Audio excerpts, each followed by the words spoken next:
Shalom, my dears, who are available. Sino pong available dyan?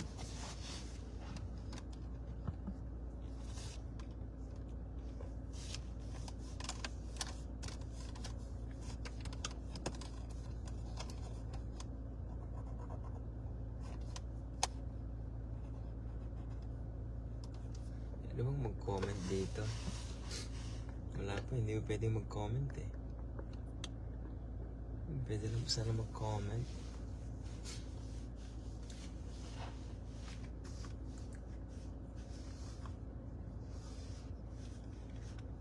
Kumusta po kayo, mga anak ng Diyos na buhay?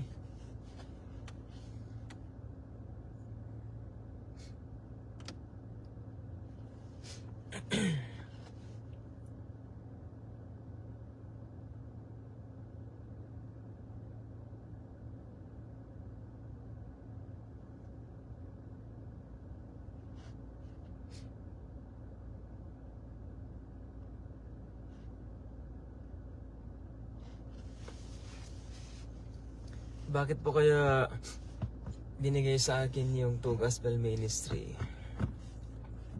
Mga kapatid kong mga Pilipino dyan. Wala po ba kayong naiisip na dahilan?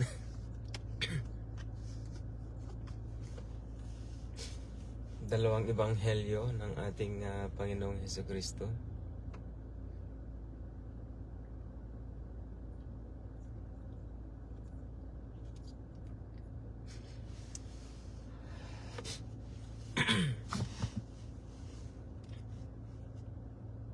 Noong nag-aaral po ako ng dalawang ebanghelyo, two gospel, nung nasa Saudi po ako.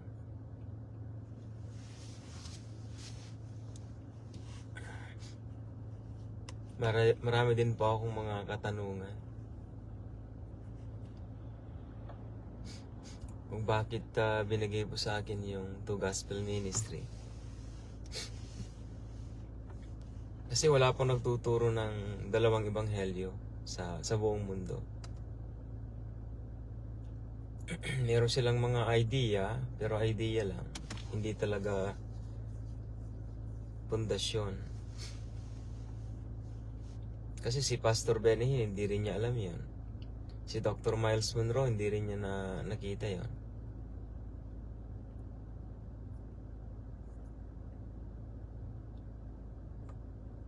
Kaya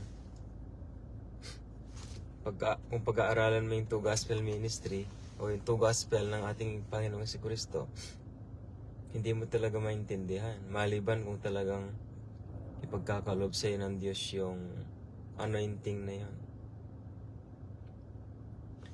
Para maipaliwanag ang dalawang ebanghelyo ng ating Panginoong Jesucristo, dapat meron kang anointing na yun, yung power na yun. Katulad po ng binigay po ng Lord sa akin. Hello po Ate Maribeth. God bless po ate. Pastor Delphine. Kumusta na po kayo dyan ate? Try ko nga po bring them on video. Try ko nga po ito. Send request. Yan. Baka sakaling pwede po. Kasi sabi niya rito, bring them on video. The guest declined the live video. Dinecline po ninyo ate? Kasi ginagawa ko po ito sa iba eh. So magre-request po ako ulit. Ginagawa ko po ito dati, kaya lang hindi kaya. Yan, paano kaya yun? Wala po, hindi mo pwede. Sayang. Your audience is set to public so anyone can watch this live broadcast. Tumatawag na po si Mrs. ko. Sandali lang po.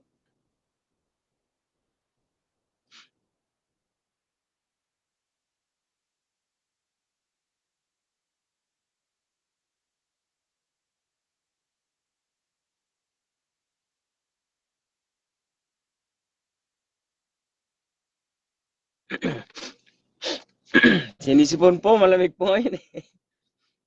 Malamig po ngayon. So, December na po bukas. Ay, bukas. November na po sa susunod. Blessed morning po, Diyan, Pastor. Shalom, Brother Carl. Good Jesus Christ bless you, Pastor Carl. Shout out po kay Pastor Carl Frederick Rebotazo. Yan.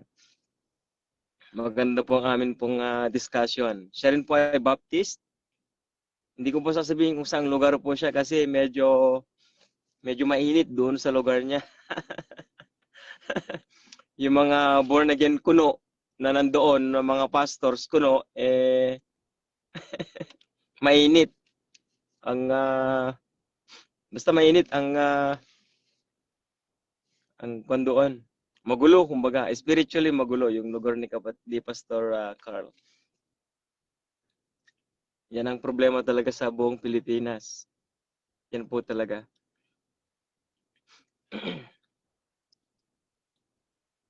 Pero di ko rin kasi masisisi ang ating Panginoon si Kristo eh. Dinan po ninyo Sa India, nakapunta si Philip. Si Philip Evangelist. Doon siya namatay eh. Tapos, si Apostle Paul, kahit pa paano, napunta rin siya sa Asia, pero hindi naman napadpad sa Pilipinas.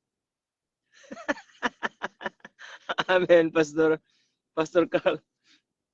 Kung meron lang sanang apostol, kung meron lang sanang apostol na dumapo sa bansang Pilipinas sana noong mga panahon na yon, wala man lang kahit na isa. At least, kung sakali lang sana merong apostol doon, na yung 120 na apostles, kasi nag-scattered sila eh. Wala man lang dumapo sa bansang Pilipinas. Wala man lang naglayag doon. Sabagay, ang maabutan nila doon, mga igorot, mga hubad na mga Pilipino, mga katutubo. Meron pa akong napanood na gano'n sa YouTube, meron po doon eh. Isang palabas sa Amerika pero kinuha sa Pilipinas. Nakita mo yung talaga yung babae, wala talaga silang saplot sa pang-itaas. Sa pang-ibaba meron. Pero sa pang-itaas wala. Doon po sa bansang Pilipinas. Nung napanood po ako, sabi ko ganito pala yung mga katutubong mga Pilipino noon. So, paano nga naman talaga pupunta ang isang Hudyo, nung panahon na yon?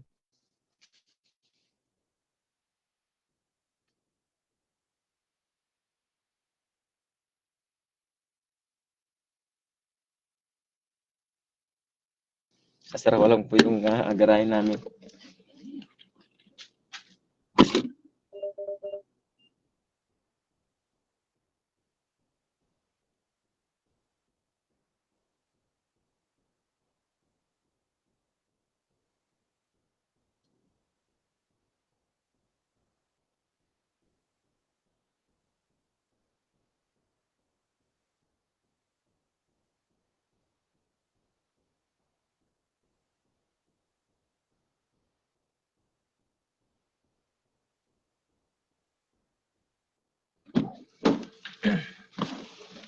Medyo naging busy lang po. Yan. Hindi ko akalain na sa Pilipinas para maraming bulaang mga pastor. Pambira. Yung tinuturo ko, mas malala pa pala yung nangyayari.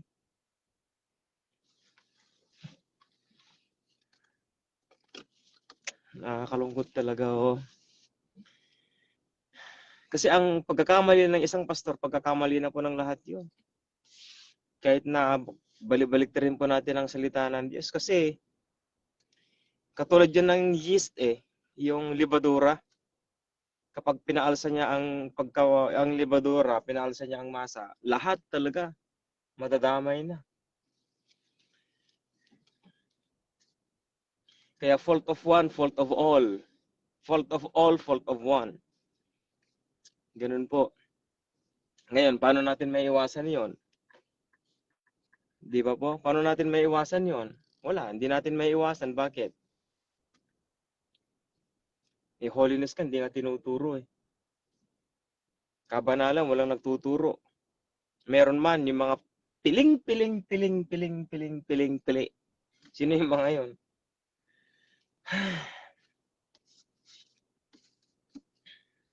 Kasi po, ang pagpunta po sa seminary, knowledge lang. Sabi ng mga pastor, di ba? Knowledge, informations. So, ibig sabihin, hindi talaga anointing yung makukuha mo doon. May address ka? Address na. So, punta muna tayo dyan. Oo. Okay.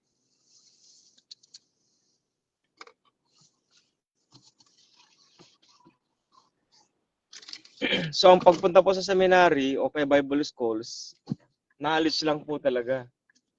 Hindi po anointing. Kasi magkaiba po yung anointing. Ang anointing po kasi power yan eh. Yan yung power mo. Empowerment by the Holy Spirit. So, pagdating po naman po sa knowledge, information, so yun. So, ang anointing pa rin magmumula sa ating Panginoong Jesucristo or sa pamamagitan ng Banal na Espiritu. Kaya, yung mga pastors natin, ganyan sila kagulo kasi nga wala silang Holy Spirit. Knowledge lang, kumbaga. Kanya-kanyang turo. Paglabas nila sa seminary, yan, kanya-kanyang turo na. Di ba? Kaya magulo. Tapos sinadap pa nila itong akala mo magagaling na mga kano yan, sa ibang bansa. Akala mo anointed sila, mas anointed pa sa atin. Pero hindi.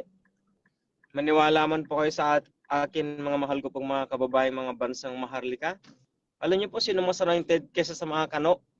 Tayo. Tayo talaga ang mas anointed sana. Mas godly po tayo kaysa sa kanila eh. O, tanungin ko po kayo. Sino ang mas godly sa atin? Mga Hudyo o tayo? Sige nga. Pag-aralan nga po natin yun. Pag-aralan nga po natin. Sinong mas godly? Ang mga Hudyo o tayo mga maharlikang mga Pilipino? Gamitin po niyo yung mga pinag-aralan po ninyo dyan sa seminary. Pero hindi niyo masasagot yan. Makikita mo yan sa nature ng bawat bansa. Nature ng bawat tao. So, sinong mas godly? Tayo. Mas godly po tayo kaysa sa mga Hudyo. Bakit, Brother James?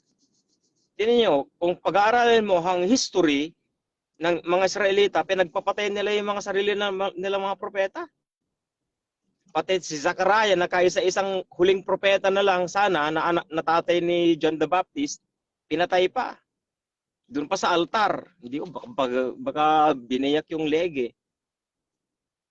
Sino nagsabi no ng Panginoong Jesucristo? Paano niya nakita yon? Si Diyos siya eh. Na-vision niya yun eh.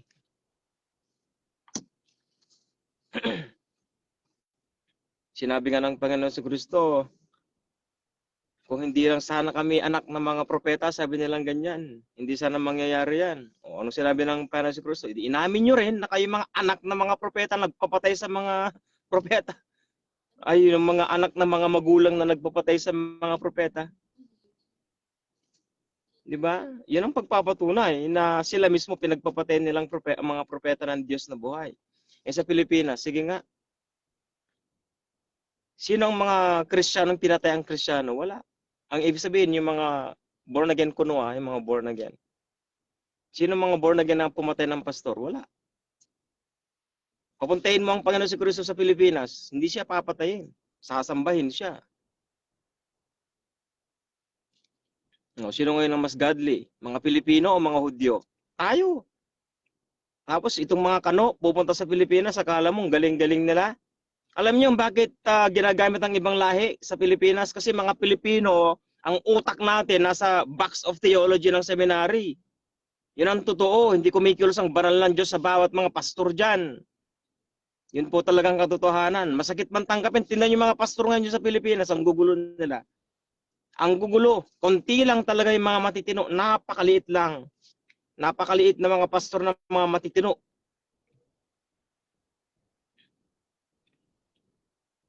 So paano magsasama-sama ang mga anak ng Diyos sa Pilipinas ngayon? Ang hirap. Batiin mo nga ang kapatid mo sa pananampalataya. Magagalit pa sa iyo eh. Hindi ka pa papansinin. Sige nga, subukan mong batiin ng ibang relihiyon. Oh kapatid, kumusta? Bahala ka sa buhay mo. Sabihin nilang ganyan. Dito nga eh. Yung mga kapatid dito, kapatid, walang pansinan dito. Walang pansinan. Ay, naku po. Ewan ko ba? Anong klaseng pananampalataya meron tayo sa huling mga araw? Supposed to be sana, nagkakaisa na tayo. Itong mga demonyo, nagkakaisa na sila. Bakit? Malapit na yung katapusan nila eh. Nais nila tayong isama eh. Kaya lang ang problema, tayong mga anak ng Diyos, ang gugulo. Tapos ang Panginoon si Kristo pa mismo nagsabi, falling away. Naku, lagot na. Sa mga huling araw, may mga anak ng Diyos daw na mawawalan ng pananampalataya. Ang laking problema nun. Mapapalitan ba natin yun? Hindi. Ano gusto mo?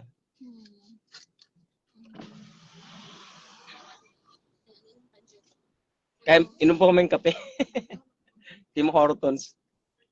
What we've learned in the Bible school is just... sino si Pastor Carl? Thank you po, Pastor Carl. Hello?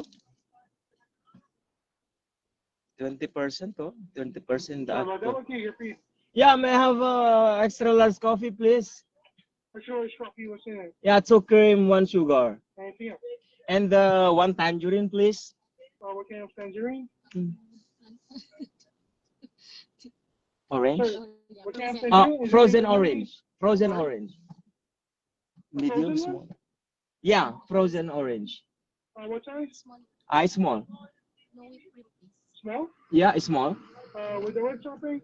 No toppings, please. Anything else? Yeah, that's all. Thank you so much. 640. Drive ahead. Yeah.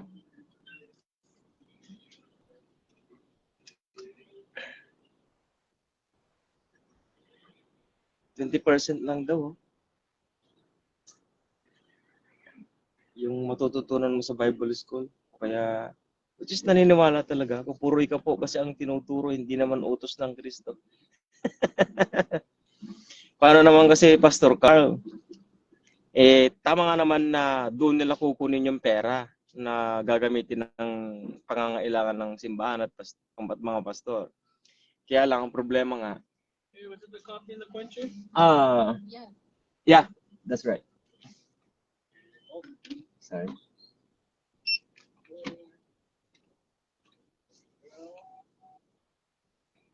Decline?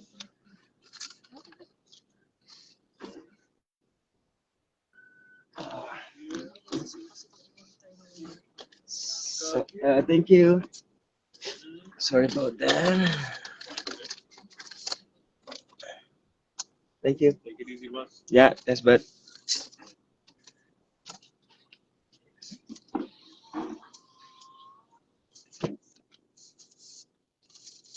Ang nakikita ko po talaga sa Pilipinas, ginawang business ang simbahan.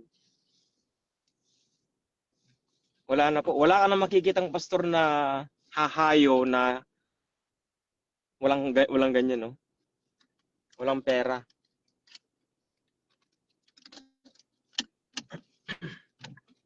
Hindi na po uso ngayon yun. Dapat kapag umalis ka, may pera.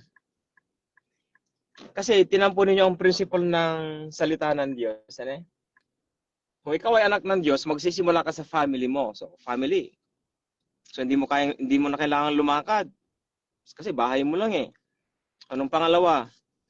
Judea. Anong ibig sabihin ng Judea? Yung mga kapitbahay mo.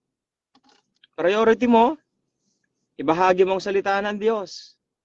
Ang tanong, napuntahan mo ba lahat ng mga nasa mga kapitbahay mo? 100% napuntahan mo ba? Pangalawa, Judea. Sabihin na natin mga baryo-baryo, mga ganyan, mga barabarangay. Kasi meron akong kilala isang pulubi. Isang pulubi. Ngayon, ang pulubing ito kinausap ng Diyos. Ang sabi ng Diyos, that is your priority. Isa lang. Isang kaluluwa lang ang priority niya. Malapit niya sa Panginoon si Kristo, may pakilala niya ang Panginoon si Kristo. So ngayon, one time, nagkaroon ng matinding snow, namatay. Namatay siya sa sobrang lamig. Yung kumot sana nga na para sa kanya, ibinigay na lang niya sa disciple niya o sa tinuturuan niya. So namatay yung kapatid na yon, pero nabuhay yung dinidisciple niya. Nung dumating siya sa langit, sabi niya ganyan, my good and faithful servant. Welcome to my kingdom.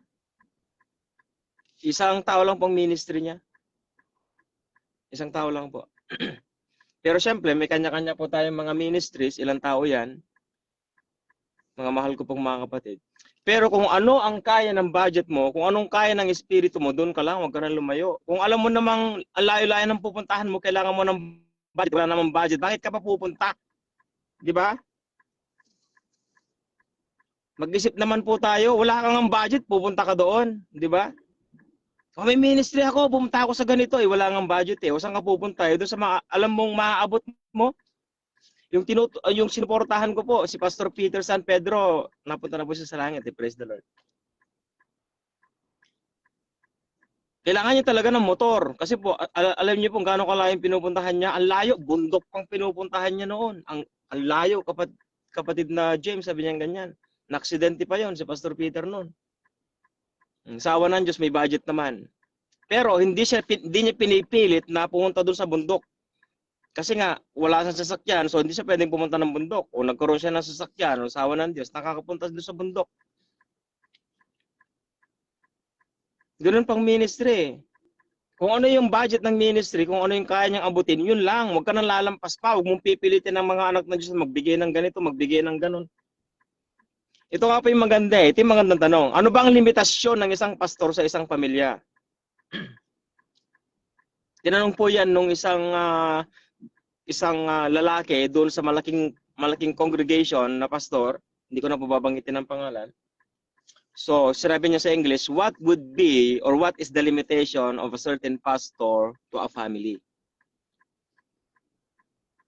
Ano bang limitasyon ng isang pastor sa isang pamilya? Sasakupin ba niya lahat? Sasakupin ba niya lahat? Lahat ng problema ng pamilya, sasakupin po ba niya? Ang hirap dito. Eh.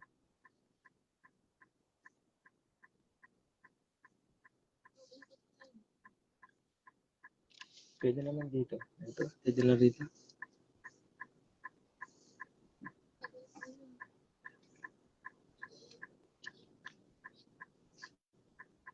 Can you give a space, bud?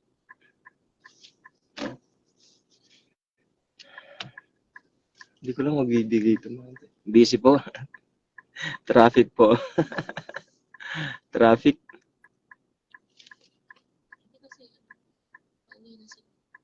Yung nga pala. Busy hours po pala ngayon. Alas 5. 5 o'clock PM na po dito. Mga mahal ko pong mga kapatid.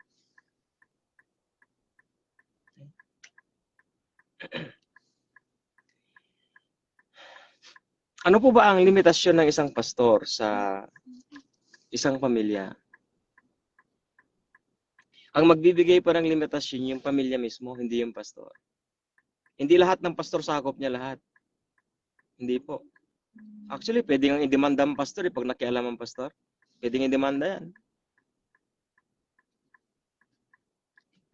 Kasi pa ang counseling, napakadelikado. Counseling, napakadelikado po yan. Either masira mong pamilya ng isang pamilya or mapabuti mo.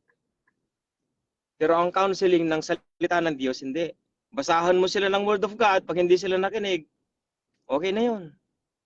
Ganun lang po yun. Hindi mo kayang ipaliwanag yun kasi kung ipapaliwanag mo, dapat biblical din. Kaya lang ang problema, pag sinabing counseling, dalawang papasukin yan. Problema sa laman at problema sa spirito.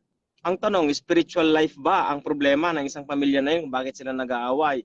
Or problemang pamilya physically, about pera, about sakit, about yung mga utang doon sa labas, mga ganon. So mahirap sakupin yun kasi hindi biblical yun eh. Hindi ko pwedeng pagsabihan ng isang pamilya about financial kasi nga, paano mo papasukin ng Word of God yun? Magagamit mo lang yon through maturity. Anong maturity na yon? E di sumunod sila sa Diyos. Kung financial ang problema nila, mag-aaway kasi yung mga yan. Ang problema kasi ng isang pamilya, babae, financial, at saka tatlo yun eh. Babae, financial, at saka pag-uugali. Pag sinabing pag-uugali, yung mga vices. Yung mga hilig ng bawat isa. Ano bang hilig ng bawat isa? Pag-aawayan nila yon. Yan, mga bisyo, mga ganyan. So spiritually, hindi mo pwedeng ipasok yung spiritually doon kasi ang problema, physically. Di ba? Ngayon, ang magbibigay ng limitation sa counseling sa pastor, yung family mismo. Kung ano yung kinwento ng family, yun lang ang pwedeng pasukin ng pastor. Hindi niya pa pwedeng papasukin lahat.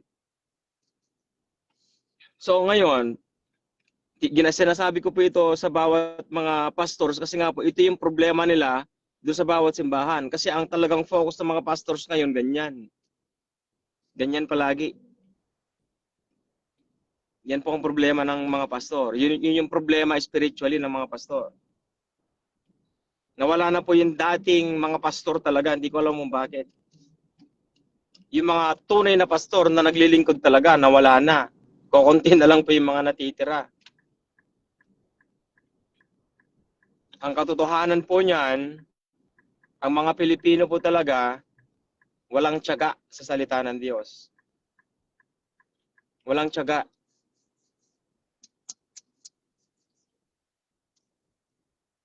Kaya nga po binigyan po tayo ng banal na espiritu eh. Ang banal na espiritu ay Diyos na pumasok sa buhay natin. Siya dapat ang manguna sa bawat isa po sa atin.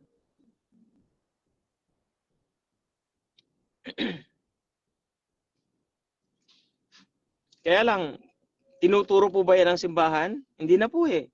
Hindi na po tinuturo yan. Nawala na. Nasaan ang banal na espiritu ngayon sa bawat simbahan? Wala. Madalang lang, hindi ko po tinutukoy yung mga pastor na nagtuturo talaga ng kabanalan. Hindi ko po pinapasok yung mga yon. Ang tinutukoy ko po yung mga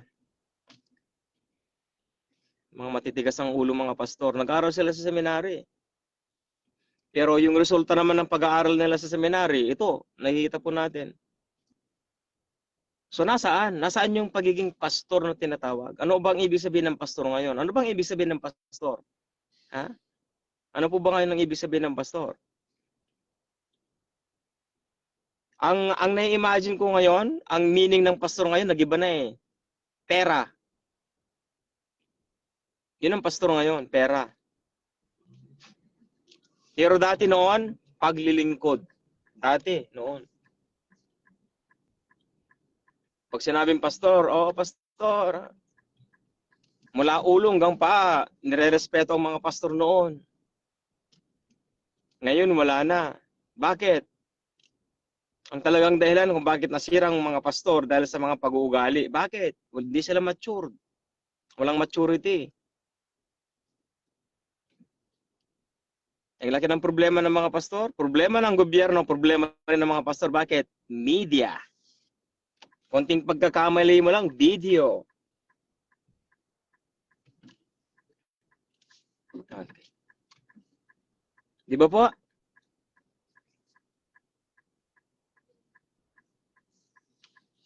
Kaya ang hirap pong magkamali eh. Kaya ako pag nagsalita ako, diretso, wala akong pakialam. Magaling man yung mga pastor na yan.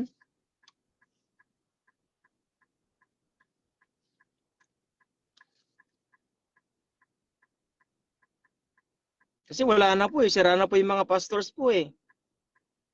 Dati pinagsasabihan nila ako noon, do not touch the anointed one. Sabi po nila. Opo, nakatanggap po ako ng ganun noon, yung mga unang Facebook account ko. Do not touch the anointed one, you're gonna be cursed, you're gonna be in trouble. Ito naman ang sabi ko sa kanila, if they are anointed. Look what the Holy Bible says, do not touch the anointed one. Are they anointed? Paano mo nga naman titirayan ng matuwid? Matuwid yan, di ba? Kung matuwid yan, huwag mo nga hawakan yan. Huwag mong gagalawin yan. Pag ginalaw mo yan, wala na. Kawawa ka. Alam ko pong limitasyon ko. Mga mahal ko pong mga kapatid. Madaling makita yung mga anointed na mga anak ng Diyos, ng mga pastor. Madali lang po silang maliwanag eh. Di ba? Gumagawa ng kabutihan. Mababa ang loob. Hindi magagalitin. Hindi magagalitin na, alam mo yung kahit na walang kinagagalit, nagagalit. So, hindi sila magagalitin, di ba? Ano pa? Talagang ugali pa lang, makikita mo na kung talagang anointed yan o hindi. Di ba po? Paano mo malalaman na ang isang tao ay anointed? Misis ko tinatawanan ako. Ngayon ka nagagalit. Hindi ka anointed. Hindi passionate ito. Iba yung magagalitin. Passionated lang po ako, mga mahal ko pong mga kapatid. Hindi naman po talaga ako nagagalit eh. Daddy yung ano na. Akin na yung... Ikaw nga kayang pumasok muna. Sige. Ano yung... Sige. Kasi kinakausap ko yun. Ito lang. Bakit iniwan mo yun? Ay, kasama ba yun?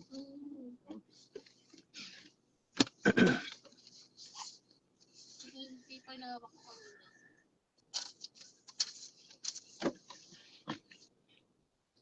Akin na muna ito.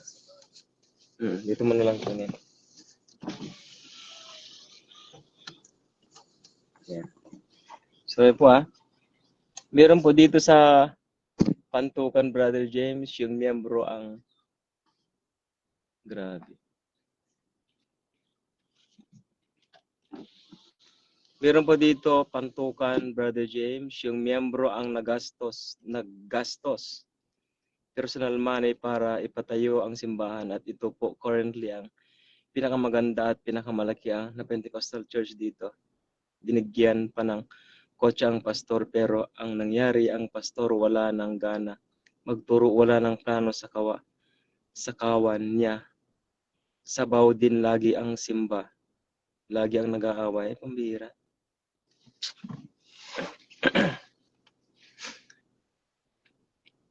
Pastor Jepoy, kasi ganito yan. Ito yung anointing.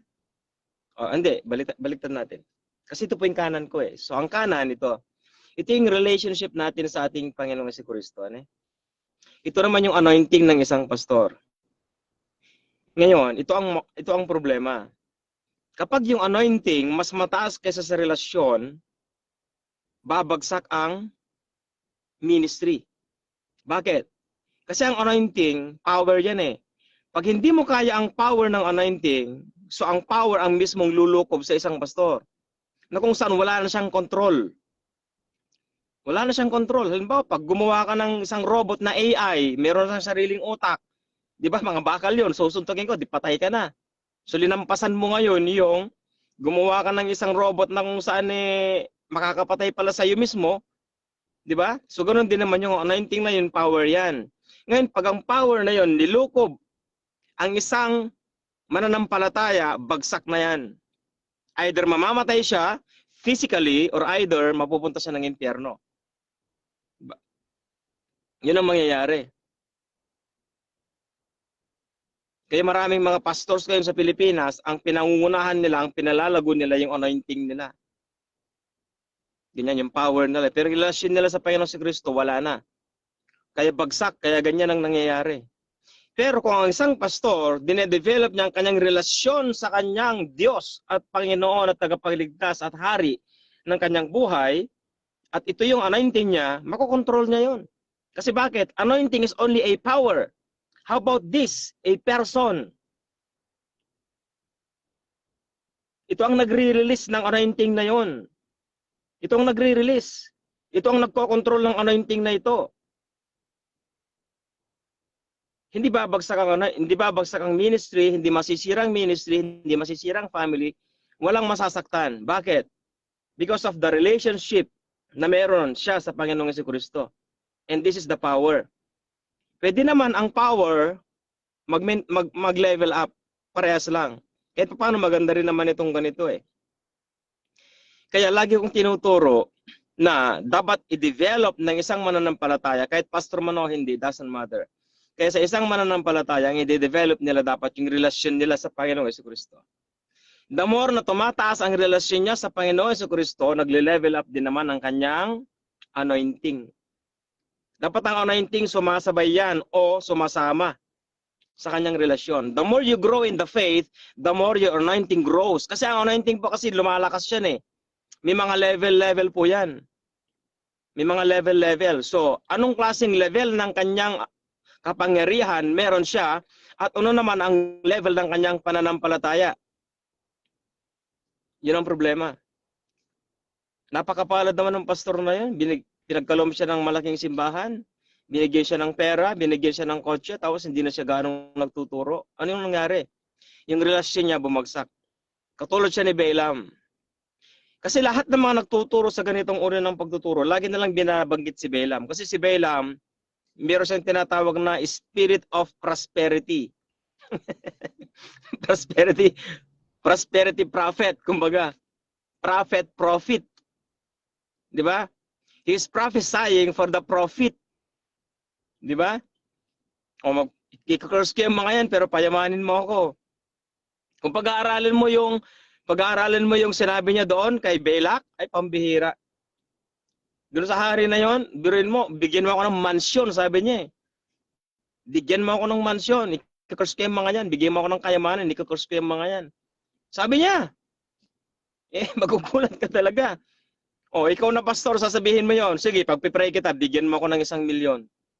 Ipagpipray kita, pagagalingin kita. Kasi merong tinatawag na spirit of healing eh. Ministry of healing, di ba? One of the gifts of the Holy Spirit is healing. Kung sakali yung pastor na meron siyang gift of healing. O sige, pagagalingin kita. Pero bigyan mo ako 1,000,000. Balaam na yon.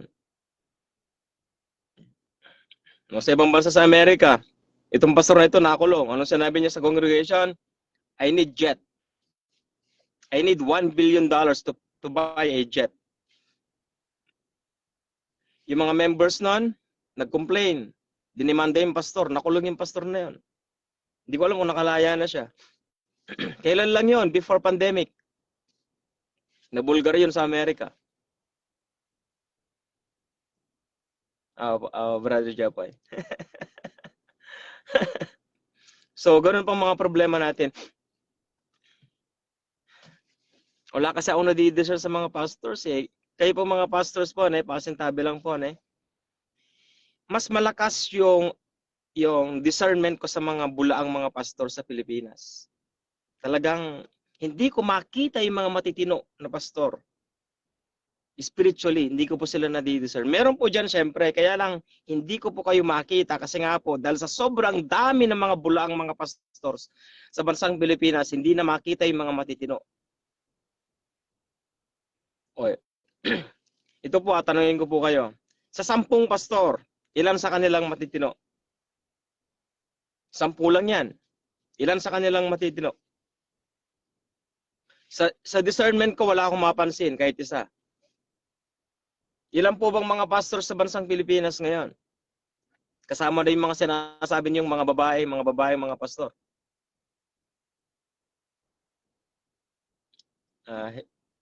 Hello po, Sister Salvacion Melegrito. Shout out po sa iyo. Bakit po natin pinag-uusapan ang mga ganitong uri ng sitwasyon, mga mahal ko pong mga kapatid?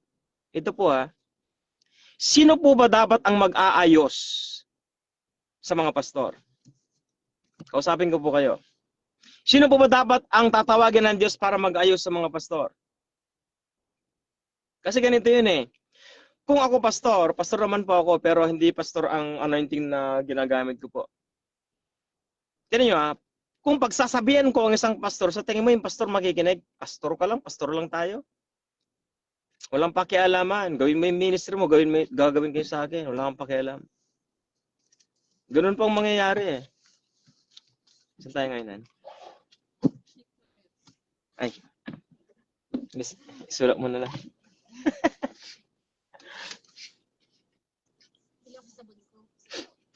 Okay. Para mapagsabihan mo ang isang pastor, dapat ahead ka sa kanya. Above ka dapat sa kanya. Para mapagsabihan mo ang isang anak, dapat tatay ka. O kaya, tatay, hindi yung kapatid. Kasi pag kapatid, di rin nakikinig eh. Kapatid lang kita, sasabihin niyang gano'n. Pero kung tatay magsasalita, wala na yan. Makikinig na yan. So para pagsabihan mo ang isang pastor, dapat lampasan mo yung anointing niya. Lampasan mo dapat yung anointing. At alam nila yon kung anong klaseng anointing meron ka. Alam nila yon. Actually, takot sila. Kapag alam nila kung anong anointing meron sila, nagtuturo ka ng kabanalan, sila hindi. Harap-harapan, mag-uusap kayo, matatakot yan. Manginginig yan. Baka pag nagalit pa ang Diyos, prophesy pa para sa iyo eh. Sabi mo sa pastor na yun, mamamatay sa kinabukasan. Takot yan. Mga mahal ko pong mga kapatid. Hindi pa ako nagbibiro. Nagtuturo ka ng kabanalan, siya nagtuturo siya ng kademonyohan. Anong klaseng kademonyohan? Alam niyo na yon kung ano yung mga kademonyohan mga tinuturo niya o tinuturo nila. Sinong matatakot? Siya. Hindi dahil sa takot siya sa iyo, kundi takot siya sa anointing na meron ka, kapatid. At hindi lang yon. Yung lagi ko pong sinasabi. Alam niya na ang relasyon mo sa Panginoong Kristo ay buo. Buo, handa kang mamatay. Hindi ka natatakot. Alam niya yun. Alam ka naman live. Bakit? Pag ano tayo ang busy. Hindi ako tumitingin kapag kahapon. Hindi ka pwedeng mag-live na nag-drive. Umiinit po ako, mga mahal ko pong mga kapatid. Mamaya na ng gabi. Hindi, okay lang yan.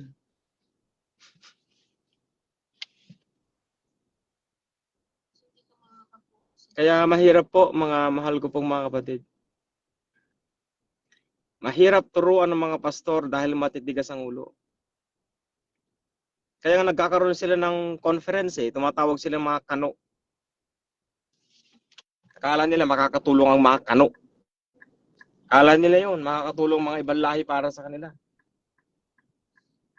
Kahit na ang Panginoong Jesucristo pa ang magturo diyan, wala ding kwentang Panginoong Jesucristo. Bakit? Ang tao ayaw magbago, hindi magbabago. Biruin mo, papupuntahin mo ang Panginoong Jesucristo para kang si mayaman. Ang mga Abraham, papuntahin mo nga si Lazarus sa aking mga 5 mga kapatid na lalaki para balaanan sila na huwag silang mapunta sa kinaroroonan ko ngayon. Anong sinabi ni Abraham? Ikaw naman? Nandun na nga yung mga salita ng Diyos pakinggan nila ang mga yon at maliligtas sila. Ay, hindi po. Hindi ako kontento doon. Dapat makita nila na si Lazarus nabuhay muli at siya mismong magturo at maniniwala sila. Pero ano pong sinabi ni Abraham? Kung ayaw nilang pakinggan ang salita ng Diyos na galing sa mga propeta, hindi rin nila paniniwala ng isang taong muling nabuhay. Kasi po ang salita ng Diyos, siya ang nagbuhay sa Panginoong Jesucristo. Anong salita ang nagbuhay sa Panginoong Jesucristo? Yung mga binabasa natin, nasa banal na aklat po yun. Yan ang salita ng Diyos na nagbubuhay sa isang patay. Sino po ba yan? Holy Spirit. Yan po ang banal na Espiritu. Ang isa sa pinakakapangyarihan ng banal na Espiritu ay ang buhayin tayo kapag po tayo ay namatay sa laman. Yan po ang kapangyarihan ng banal na Espiritu. Isa sa kapangyarihan ng banal na Espiritu. Ang nagbuhay sa Panginoong Jesucristo ay ang banal na Espiritu ng Diyos na buhay. Na meron po tayo. At nakalagay doon sa aklat ni Juan, sa Ebanghelyo ni Juan, ang Espiritu ng ating Panginoong Jesucristo ay katulad din ng Espiritong meron po tayo. Ay, naku po. Bagbagin nyo nga yung puso ninyo. Nandito ang banal na Espiritu ng Diyos. Katulad ng Espiritu ng Panginoong Jesucristo. Banal na Espiritu. Kaya nga mayroong mga nagtuturo na ang banal na Espiritu daw, ito daw yung tinatawag na lang Jesus Christ Unlimited. Hindi lang yon, hindi lang Jesus Christ Unlimited. The fullness of God the Father Himself. Ang banal na Espiritu. So anong klaseng anointing meron po tayo? Eternal. Unlimited, buruin mo po yun. Tapos, tayong mga pastor, pinaglululoko ninyo yung mga tinatawag ninyo, membro ng simbahan ninyo. Nasa last days pa man din tayo. Buti sana kung 100 years tayo nabuhay noon, okay pa Okay pa sana kaya lang hindi na po Magbilang lang po kayo ng ilang mga taon, yung 666 nandyan na. After ang digital ID, ayun na yun. Implantation na ng nanotechnology sa katawan, which is yung iba mayroon na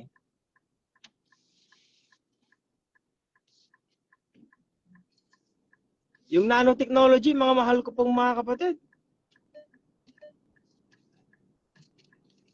Nakakatakot po yun.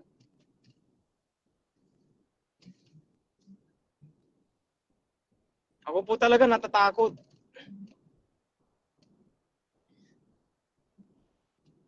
Kaya ang mga tinuturo po ng ating Panginoong Jesucristo sa pamamagitan ng dalawang ebanghelyo, hindi po basta-basta yan, mga mahal ko pong mga kapatid.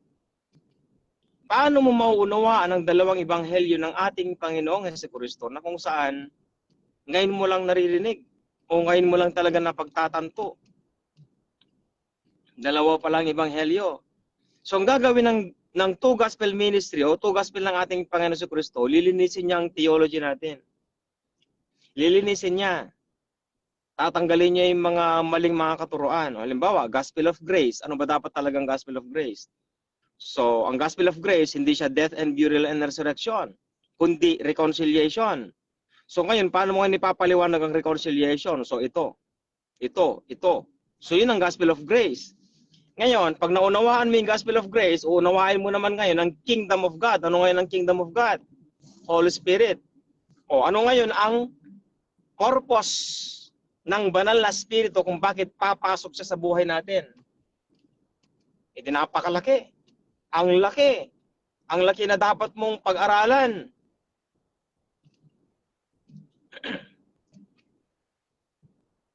Ito ang problema po ng mga anak ng Diyos, yung mga Kristiyano, kung paano manguna ang banal na Espiritu sa bawat isa. Sige. Ito pong problema po ng bawat isa, mga mahal ko pong mga kapatid, ng banal na Espiritu.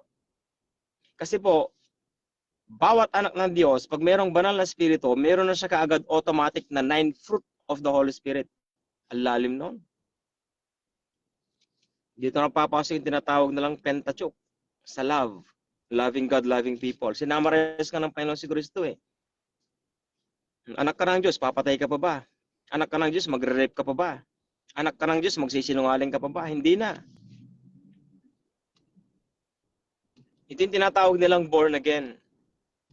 Hindi dahil sa Kristiyano tayo, kundi born again. Nagbabagong buhay or binago ka talaga ng Diyos. Ang tanong, binago ka na ba ng Diyos o binabago pa lang? So paano ngayon titino ang mga pastor na yan? Hindi naman nila pinag-aralan ng Gospel of the Kingdom of God sa seminary. Kaya ang laking problema ng mga matitinong mga pastor. Bakit? Lagi nilang nakakasalamuha itong mga to eh. Kindatan mo nga lang, magagalit pa eh. Di ba?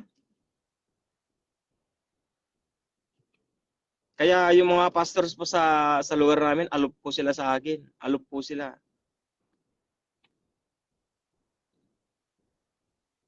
Alop po sila sa akin, mga mahal ko pong mga kapatid. Kasi, nung pandemic, panahon ng pandemic, tinulungan sila ng Diyos. Tinulungan po sila ng Diyos ng Remnant Ministry. Pero hindi ko po pinagmamalaki yun. Pero sinasabi ko lamang po. Kaya alok po sila sa amin. At hindi na nila, dati tinitira nilang two gospel na tinuturo ko po sa kanila, ngayon hindi na. O, lalo na ngayon. Litaw na litaw kung paano sila pahiyain ng Diyos na buhay sa pamamagitan ng ebanghelyo ng Panginoong Jesucristo mismo. Wala na, sira na po ang mga pastors po sa lugar po namin, sira na po. As in, sira na. Sinasabi ko nga po sa ibang mga pastor na kung pwede lang magtayo tayo ng ibang ministeryo. Pero ayaw nila eh. Di wag. Hindi naman pa ako namimilit. Tsaka hindi pa namimilit ang Diyos na buhay. Hindi pa siya namimilit. Kung ayaw nilang magkaisa, eh, di wag. Kung kanya-kanya, eh, di kanya-kanya sila. Di ba? Ako hindi eh. Hindi yan ang nasa isipan ko. Ang mga anak ng Diyos talaga na tunay, magkakaisa yung mga yan. Ang tanong, sino sa kanila? Magulo po sa amin. Kung nakikinig ka pa, Pastor Carl, magulo din sa amin. Magulo. Dati matino. Ang kalaban ng mga pastors namin doon, kaya magugulo sila, politika. Mahilig sila sa politics. Ganyan. Bakit mo papasukin ng politics?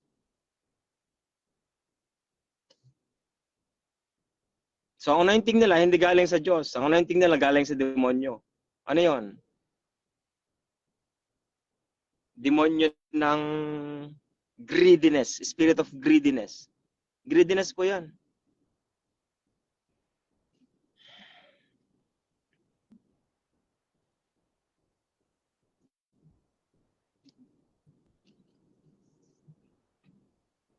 Paano kayo magkakaisa mga Pilipino talaga, mga anak ng Diyos? Buti pa mga Muslim dito, pambira, napakalit na simbahan. Pag lumabas sila, kala mo 1,000 sila lumabas eh. Dito po sa amin. Kung titignan mo yung simbahan nila po dito,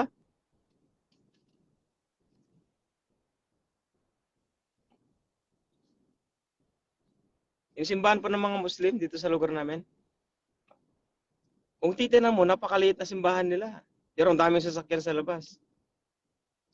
Tapos minsan naabutan ko sila, lumabas, nagsilabasan sila, kala mo 1,000 lumabas. Napakaliit na simbahan na yun. Kung titignan mo, wala pang 100. Lumabas sila, halos pang 1,000 sa dami. Pero yung simbahan ng Diyos, sige nga, yung mga tinatawag nila mga born again kuno.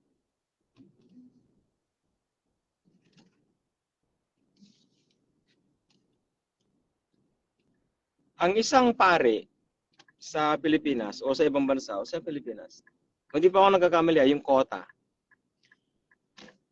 Hindi na ako sure, nasa 6,000 yata o 10,000 yung quota. May quota po sila eh.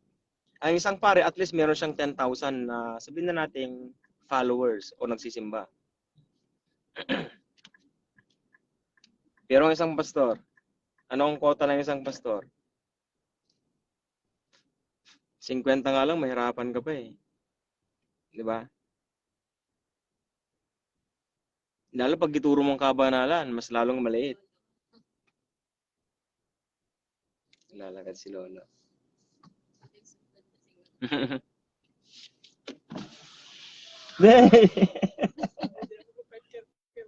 Naka.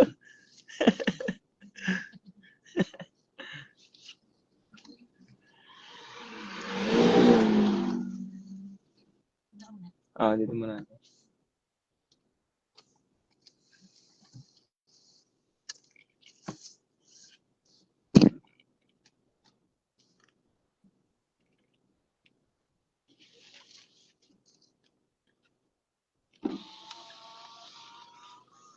Magugulo po tayo, mga anak. Kasali na po ako, syempre. Magkakasama po tayo eh.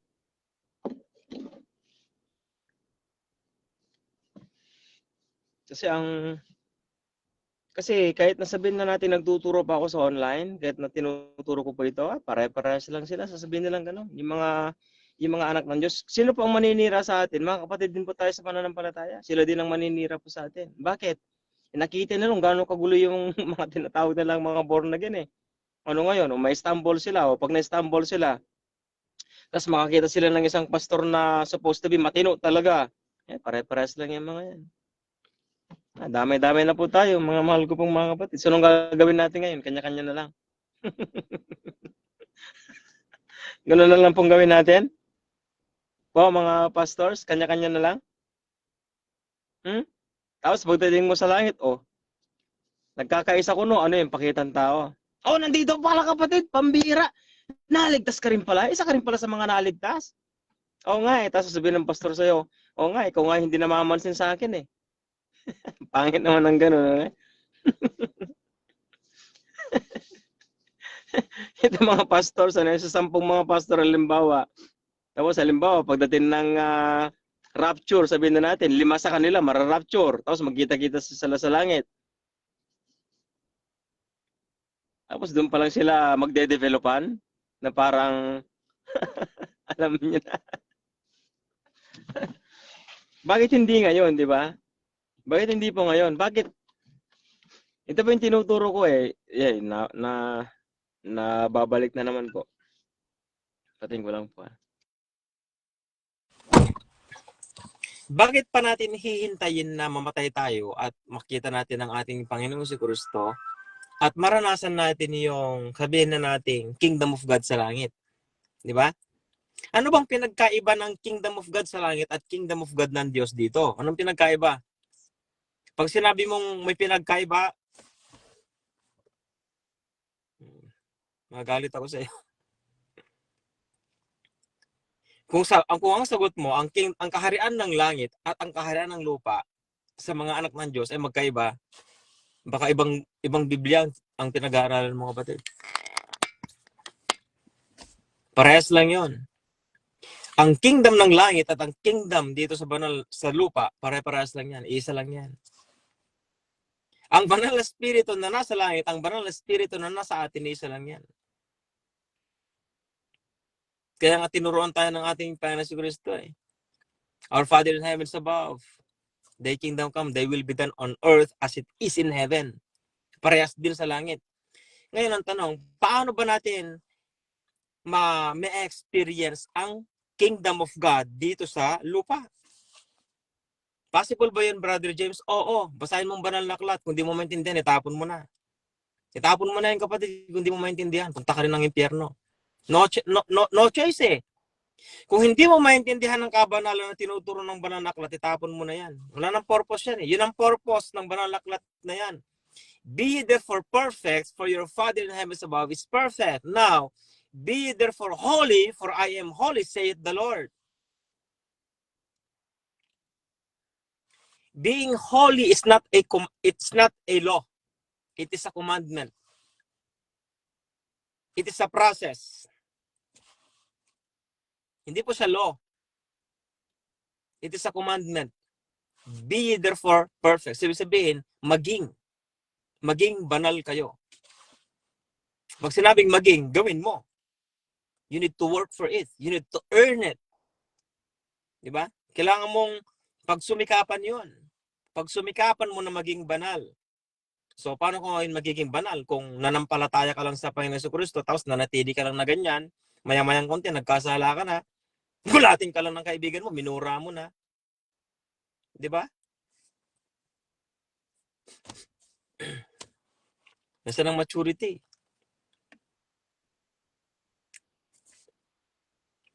Hindi ko ma-discern eh. Ang hirap ng ganito. Kahit man lang sana kahit paano, ma-encourage naman sana ako. Ano eh. Pag na-discern mo yung spiritual realm, kung kumusta ng mga kapatid sa pananampalataya, wala. Ang nadi-discern ko pa sa bansang Pilipinas, wala. Covered ng madilim na ewan ko. Wala akong makitang liwanag. Spiritually po. Kung sinasabi po ninyo ang baliw, it doesn't matter. Nakikita ko pong bansang Pilipinas, hindi ko makita ang liwanag. Wala po. Walang liwanag sa mga pastor. May mga matitino, pero lukob sila ng kadiliman, hindi dahil sa kanila, kundi dahil sa mga, ang hirap naman magsalita ng ganito. Dahil sa mga pastor na, alam nyo na, hindi ko po talaga ma-discern. Kaya sa inyo po, i-discern nyo kayo mga pastor sa lugar ninyo sa barangay. Kasi nga po, sa isang barangay, ilang pastor ang isang barangay? Ilang pastor? Sabi mo ng 20. Sabi mo ng 10. Punta tayo sa 5. Nasubukan na ba nilang nag-meeting yung mga 5 yan? Mga pastor na yan? Na nagplano? Di ba? Pag nakita-kita yung mga yan, hello, pastor! Segundo lang yan, uli, alis na. Wala talagang camaraderie. Alam niyo yung camaraderie, yung development. Para ma-develop mo ang relasyon mo sa isang tao, bigyan mo siya ng oras. Bigyan mo siya ng time. Mag-usap kayo, magkwentuhan kayo. The more na nag-uusap kayo, the more na nagkikita kayo at nag-uusap kayo, nade-develop yan. Ang tanong, nade-develop ba ang relasyon nilang mga papastor sa bawat barangay? Excuse me. Pinagloloko lang nila ang salita ng Diyos. Ako po, wala akong hiya. Wala akong hiya sa mga pastor na yan. Kung gusto ko silang kausapin, lalapit ako. Kahit na alam kong merong siyang gap sa akin, lalapit ako. Bakit? Kung talagang anak siya ng Diyos, kapatid, at makikita mo rin lang naman siya sa langit, bakit ka pa mahihiya na hindi mo lapitan ng kapatid mo? Di ba? Kung pakitang tao siya, problema niya na yon.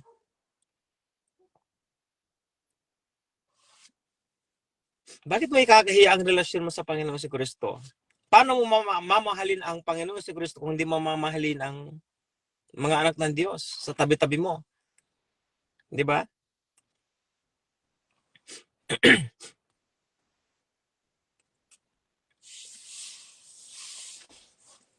Paano kayo magkakaisa sa isang barangay?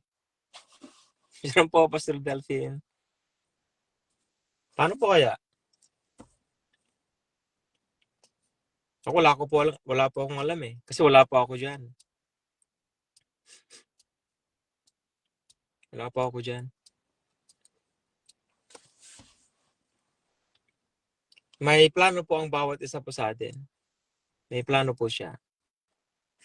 Especially po mga pastor. Especially po mga matitino. Kaya lang, meron siyang tinatawag na period of time.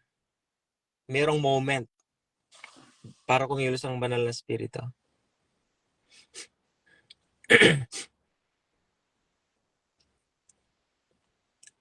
Kaya lang, hindi pa natin alam kung paano siya kumilos. Hindi pa natin alam kung paano gumalaw ang banal na spirito.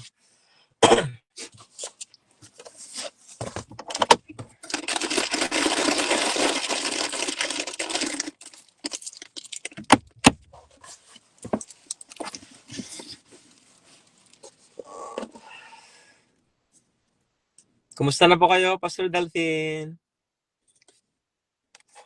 Thank you po sa pagsuporta and Ate Maribeth. Tagal ko na rin po hindi nakakausap po eh.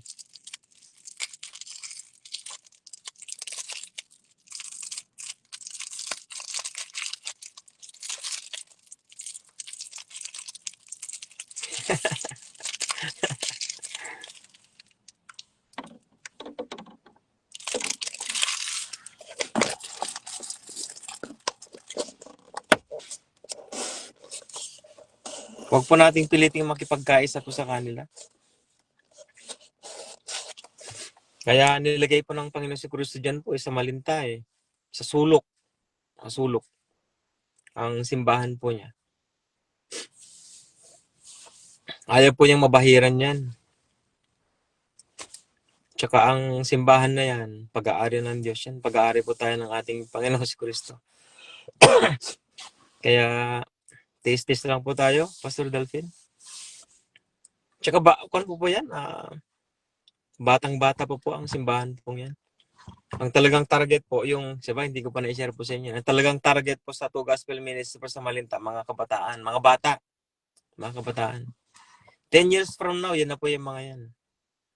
Para, ako kahit hindi pa ako pumunta ng seminary, spiritually speaking, at least within 10 years, pag built in ang isang simbahan, doon magpaprogress yan. 10 years. Kasi ang tithes and offerings, kailangan maituro. Kasi yan ang pagpapala ko sa mga anak ng Diyos. Ako po naging bunga. Naging bunga po ako.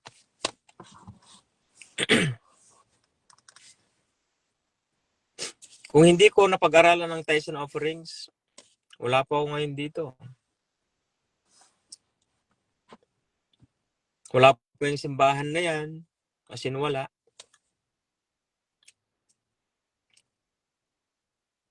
Kasi ang tanging solusyon sa pangangailangan ng isang pastor is tithes and offerings. May mga porsyento po yan. Pero ang pinagpapala lang po ng Diyos na buhay, syempre, yung mga full-time. Yung mga full-time ng mga pastors. Okay lang na may mga sidelines. Katulad ng ating Panginoon si Kristo, may sideline po siya eh. Nagmamartilyo. Pero hindi naman po siya nagsasahod doon. Tinutulungan lang po niya yung tatay niya. Kasi matanda na siya noon eh. Si Jose. Kaya ang talagang pinagpapala dapat yung mga pastors na full-time. Masarap suportahan yung mga pastors na full-time sa ministry. Bakit po? Siyempre, para maintindihan ng isang anak ng Diyos, yung pastor, dapat yung anak ng Diyos na yon naintindihan niya yung sitwasyon ng pastor na yon. Halimbawa po, tithes and offerings. Ako, bilang isang anak ng Diyos, so paano ba susuportahan ng simbahan? Tithes and offerings. So magbibigay ako ng tithes and offerings para suportahan ng simbahan. Kaya lagi ko pong sinasabing ganito, yung principle na ganito eh. Magbigay ka ng piso, ako na lang. Magbigay ka ng piso.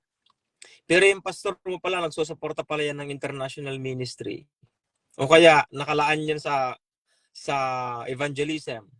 Gawin mo, magbibigay ka ng piso, pero ang kapalit noon, evangelism. Isa sa mga anak ng Diyos na nawawala, may dadala sa pananampalataya sa pamamagitan ng pisong binigay mo. Piso lang po yun. Yung tithes and offerings. Kaya, hindi na ituturo ang tithes and offerings kasi problema yan ng seminary, hindi itinuro yan kasi nga hindi nga under ng Kingdom of God ng seminary. Kaya, bagsak lahat ng mga simbahan sa buong mundo. Madalang lang yung mga talagang pinagpapala. Yung nagturo ng tithes and offerings, pero hindi talaga nila naunawaan yun. Pero at least naituro nila. Meron po ako alam sa simbahan dyan sa Tarlac, pero hindi ko na babanggitin yun. Pero alam na nila yun kung saan. Ang nangyari noon, bago lumago yung simbahan na yan noon, yung mga labandera, yung mga naglalabandera, imbis na gagamitin nila sa pangkain nila, dahil sa inudyukan sila ng banal na spirito, binigay nila yon, buong-buo yun. Pumunta sila sa simbahan, pastor, ito po yung sahod ko. Yung mga tricycle driver noon, nagtatricycle lang sila noon dati. Nagtatricycle lang. Pero yung mga pampasada nila, binigay nila sa simbahan. Pero, udyok yun ng banal na spirito. Yun ang release ng banal na spirito. So, anong nangyari ngayon? May mga businesses na sila. O yung mga kapatid na yun, yung mga yung mga unang-una, o may mga kotse na yung iba. Yung mga anak nila, mga professionals na. Kung ituturo mo ang tithes and offerings sa tama, pagpapalain ng Diyos ang mga anak ng Diyos at ang simbahan. Deserve nila yan. Deserve ng Diyos na lumago ang kanyang simbahan. Deserve niya yan. The more na malaki ang simbahan mo, o sa simbahan ng Diyos, the more na marami magsisimba. Kaya nga ang principle ng simbahan ganito eh. Kung gaano kaliit ang simbahan mo, ganoon din kaliit ang magsisimba. Yun ang principle nun. Kung gaano kalawang ang simbahan mo, ganoon din kalawang ang magsisimba. Bakit po? If I will be lifted up, I will draw all men to me. Paano niya tatawagin ang Diyos? Paano tatawagin ng Diyos ang kanyang mga anak na magsimba sa isang napakaliit na simbahan na kung saan wala ng espasyo? Kung yun ang points of view ng isang anak ng Diyos na ayon sa salita ng Diyos, maganda yon. Pero kung utak niya ay pera, sana mamatay na lang sana siya kung pwede lang. Mamatay na lang sana siya kung pwede lang. Katulad sa Old Testament. Kaya lang hindi eh. Yun ang tinatawag nilang grace. Grace in the ministry. Hindi yung grace out of salvation, kundi grace out of ministry. Paano yung mangyayari yun? Saan ba galing ang grace? Saan ba galing ang biyaya? Ganito po ang principle ng grace na tinatawag. Ang Diyos, meron siyang tinatawag na habag. Ito yung tinatawag nilang mercy. Ang mercy is everlasting. Kung pag-aaralan mo ang Old Testament, ang everlasting, walang hanggan yan. Your mercy, your love and mercy endureth forever. Endureth forever. Mercy endureth forever. Walang hanggan ng mercy. Walang hanggan ng habag ng Diyos. Walang hanggan po yan. Ngayon, saan nanggaling yung grace? Sa habag. Sa habag ng Diyos. Dahil sa pag-ibig ng Diyos, sa pamamagitan ng kanyang habag, nirelease niya ang biyaya para maligtas ang tao. Pero yung biyaya niya yon, pagtawag lang. Pagtawag lang yan. Ganun lang kasimple. Kung susunod ka sa pagkatawag, halina kayo, bumalik na kayo sa akin. Hindi kayo nakinig, impyerno ka. Impyernong bagsak ng isang tao. Yun ang grasya na tinatawag. Kaya pag sinabing grasya, nakilala natin ang ating Panginoon Jesucristo bilang Panginoon sa liling tagapagligtas, pagtawag lang yun. Nakinig ka o tumawag, nakinig ka. So, binigyan ka ng buhay na walang hanggan, kahit papaano, hopefully, nagkaroon ka ng banal na spirito. Ngayon, magdi-decision ka ngayon, magdi-decide ka. Pag-iisipan mo ngayon mabuti. Magpapatuloy ka ba sa pananampalataya mo o babalik ka sa kalokohan mo? Yun. Kaya ang banal na spirito, ito yung problema ng bawat anak ng Diyos. Yung pagdating ng banal na spirito, ito na. Marami napupunta ng impyerno kasi pagdating ng banal na spirito, hindi nila makayanan, bumabagsak sila. Bakit? Sino bang nais mamuhin ng kabanalan? Tanungin mo nga maanak ng Diyos. Naniniwala ba kayo sa kabanalan? Oo. Hindi. Hindi ko alam. Hindi ko po alam. Hindi nila alam anong gagawin nila. Ano bang tanong? O kayo pong mga pastor dyan, halimbawa po, tanungin ninyo yun. Naniniwala ba kayo sa kabanalan? Question mark yun na malaki.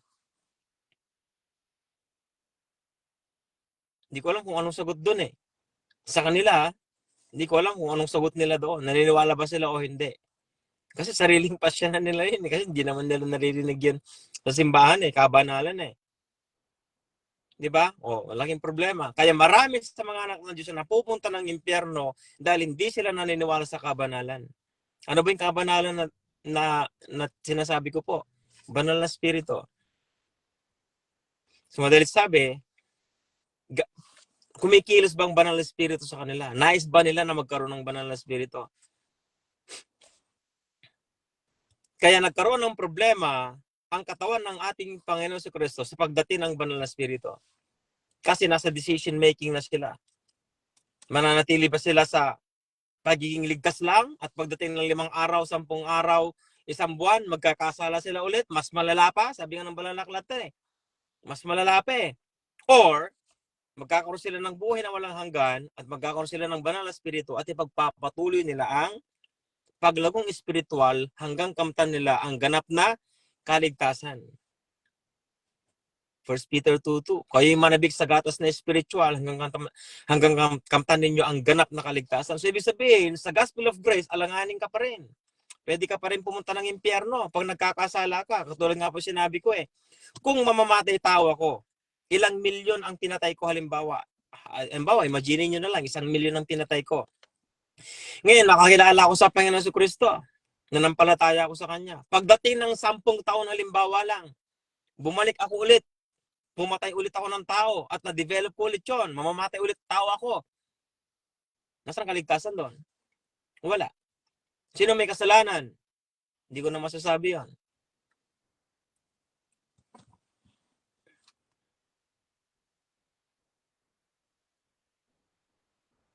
Amin po, Pastor Delphine. Truly, the kingdom of God here in Malinta ay ayaw nating mabahiran at strict tayo na mabahiran po ito. Ang To Gospel Ministry po kasi, hindi po yan totally religion. Kahit na idadala po natin yan sa sect, hindi po actually totally religion po yan. Kasi ang To Gospel Ministry po is under po siya ng yung Remnant Ministry. So, ang Remnant Ministry hindi naman din po religion. So, ito po yung covering. To Gospel, itong covering. Kaya maganda pong i-develop po talaga yung To Gospel Ministry. Ang nature po ng To Gospel Ministry is righteousness, maturity, unto holiness. Christ-likeness po. Ephesians chapter 4 verses 13 to 17. Yun. To be like Christ in the fullness of Christ. Tsaka marami po mga nakasulat po dyan. Kaya ang talagang hindi pang mabaga. Yung aso. Kaya ang pagiging anak ng Diyos po talaga po mahirap. Mahirap po. Kaya ang pagiging Christian lang talaga, yung isipin natin, talagang lang talaga yan. Lang. Dali lang maging Kristiyano. Ganito lang yan. Pero pagdating na ng Kingdom of God, napakabigat na po. Ito yung sinasabi ng Panginoon Jesucristo na pagdating ng banal na spirito, siya mismo magtuturo sa iyo kung ano yung mga nakita mo at yung mga narinig mo. At higit pa po. Kaya ang the gospel of the kingdom of God is eternal. Ang gospel of grace, walang kaalam-alam ang mga anghel po. Walang kaalam-alam ang mga anghel. Alam ba ng mga anghel na bababa ang Diyos? Na makikita nila sa mga mata nila? Biruin niyo yun? Kape lang pa ako.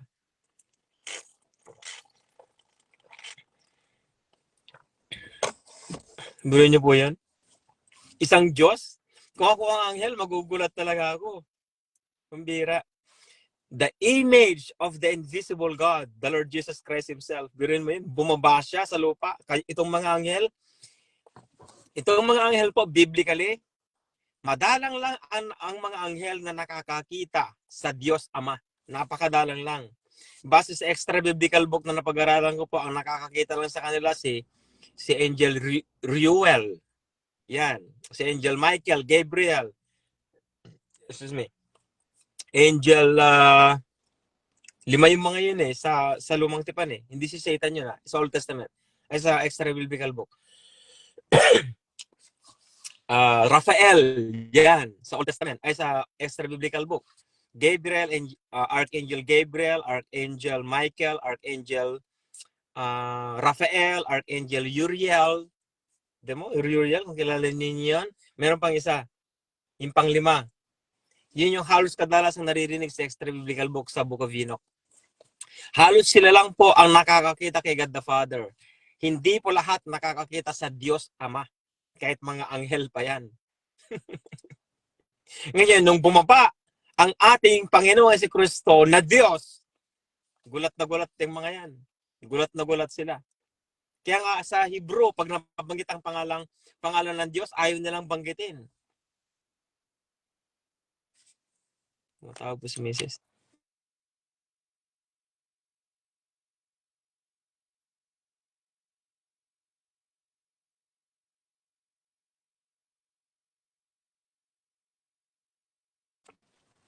Tinan po ninyo, kaya sa mga Hudyo, din po sa Hudyo, hindi nila nababanggit-banggit ang salita, ang pangalan ng Diyos. Bakit po?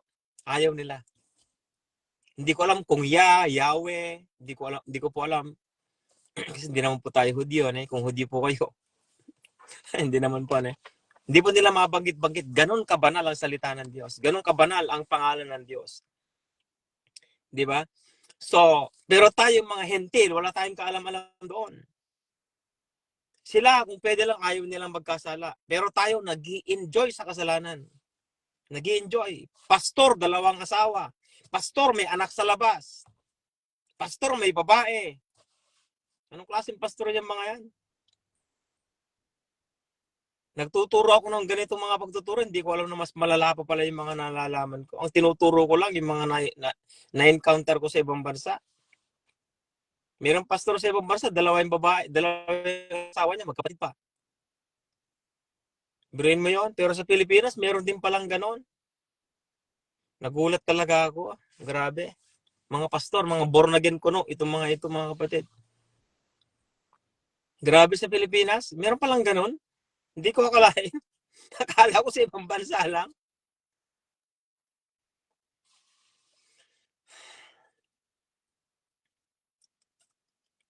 So yun pong puno-dulo po ng lahat, mga mahal ko pong mga kapatid. Mula nung nagkaroon po tayo ng banal na spirito, siya na ang nangunguna sa buhay natin. Kaya magulo ang buhay natin. Alam niyo bakit magulo kahit meron tayong banal na spirito? Naglalaban ang laman at ang ating espiritu. Yun po ang katotohanan. Naglalaban pa yung laman natin. Nakalagay sa Epistle of Romans yun. Kaya hindi tayo gumisa nakakapanalangin dahil nga yung laman natin nahatak yung espiritu natin. Kumbaga. Kaya dumating ang ating Panginoon Yesu Kristo para i-develop niya yung ating inner man, yung espiritu po natin. Para i-develop po niya yan. Para pag na-develop yan, pagdating ng banal na espiritu, magiging isa po yan. Hindi yung laman po kundi yung espiritu po natin. Ang espiritu po natin at ang banal na espiritu, magiging isa po yan. Pero syempre, ang mangunguna ay ang banal na espiritu. Kaya lang, papaano? Isa po itong napakabigat na pagtuturo sa isang simbahan. Paano manguna ang banal na espiritu ng Diyos sa kanyang mga anak sa simbahan? Napakahirap po yun. Kaya kailangan po ng pagtuturo sa maturity. Kaya napakahirap po. Yan po yung maturity na tinatawag. Paano po ba mag-mature? Matututo lang ang isang tao kung una, madedevelop niya yung prayer life niya. Ito po yung ways of going to maturity. Yung prayer life po niya. Bakit, Brother James? Ano po ba yung 3 basic foundation ng isang mananampalataya? Prayer, hindi yung reading the Bible prayer, reading the Bible, tapos fellowshipping one another. Yung fellowshipping one another, pwedeng magsimba, mag-Bible study, o makipag-fellowship sa mga anak ng Diyos, nandun yun. So prayer, Bible, reading the Bible, or studying the Holy Bible, and fellowshipping one another. Yan. Pero sa tatlo pong ito, ang pinaka-mas mataas, pinaka-supreme sa lahat, hindi po yung pag-aaral ng salita ng Diyos. Hindi po yung pagbabasa ng salita ng Diyos. Hindi po yung pakikipag-usap sa pastor, pakikipag-usap sa mga born-again Christian na pinupuntahan mo kasi mga seminars na yan. Hindi yon. Kundi ang panalangin. Ano po ba ang panalangin? Baka akala po kasi natin yung mga panalangin, yung Panginoon si Kristo, kailangan ko po ng ganito. Panginoon si Kristo, maraming salamat po sa mga ganito. Panginoon si Kristo, kailangan ko po ng red car, yung red, sports car. Hindi po yung ganon. Ang prayer po is communion. Communion. Ang communion, hindi po siya experience. Ang communion is habitation. Kasama natin mismo ang ating Panginoon sa Kristo pag nanalangin tayo. Katabi natin mismo ang God the Father pag nanalangin tayo. Pero ang pinakamalapit dyan, mga mahal ko pong mga kapatid, ang Diyos sa buhay mo. Ang banal na Espiritu ng Diyos. Yan ang kasama mo pag nananalangin ka. Communion with God the Father, communion with God the Son, especially, syempre, ang pinakamalapit, communion with God, Holy Spirit.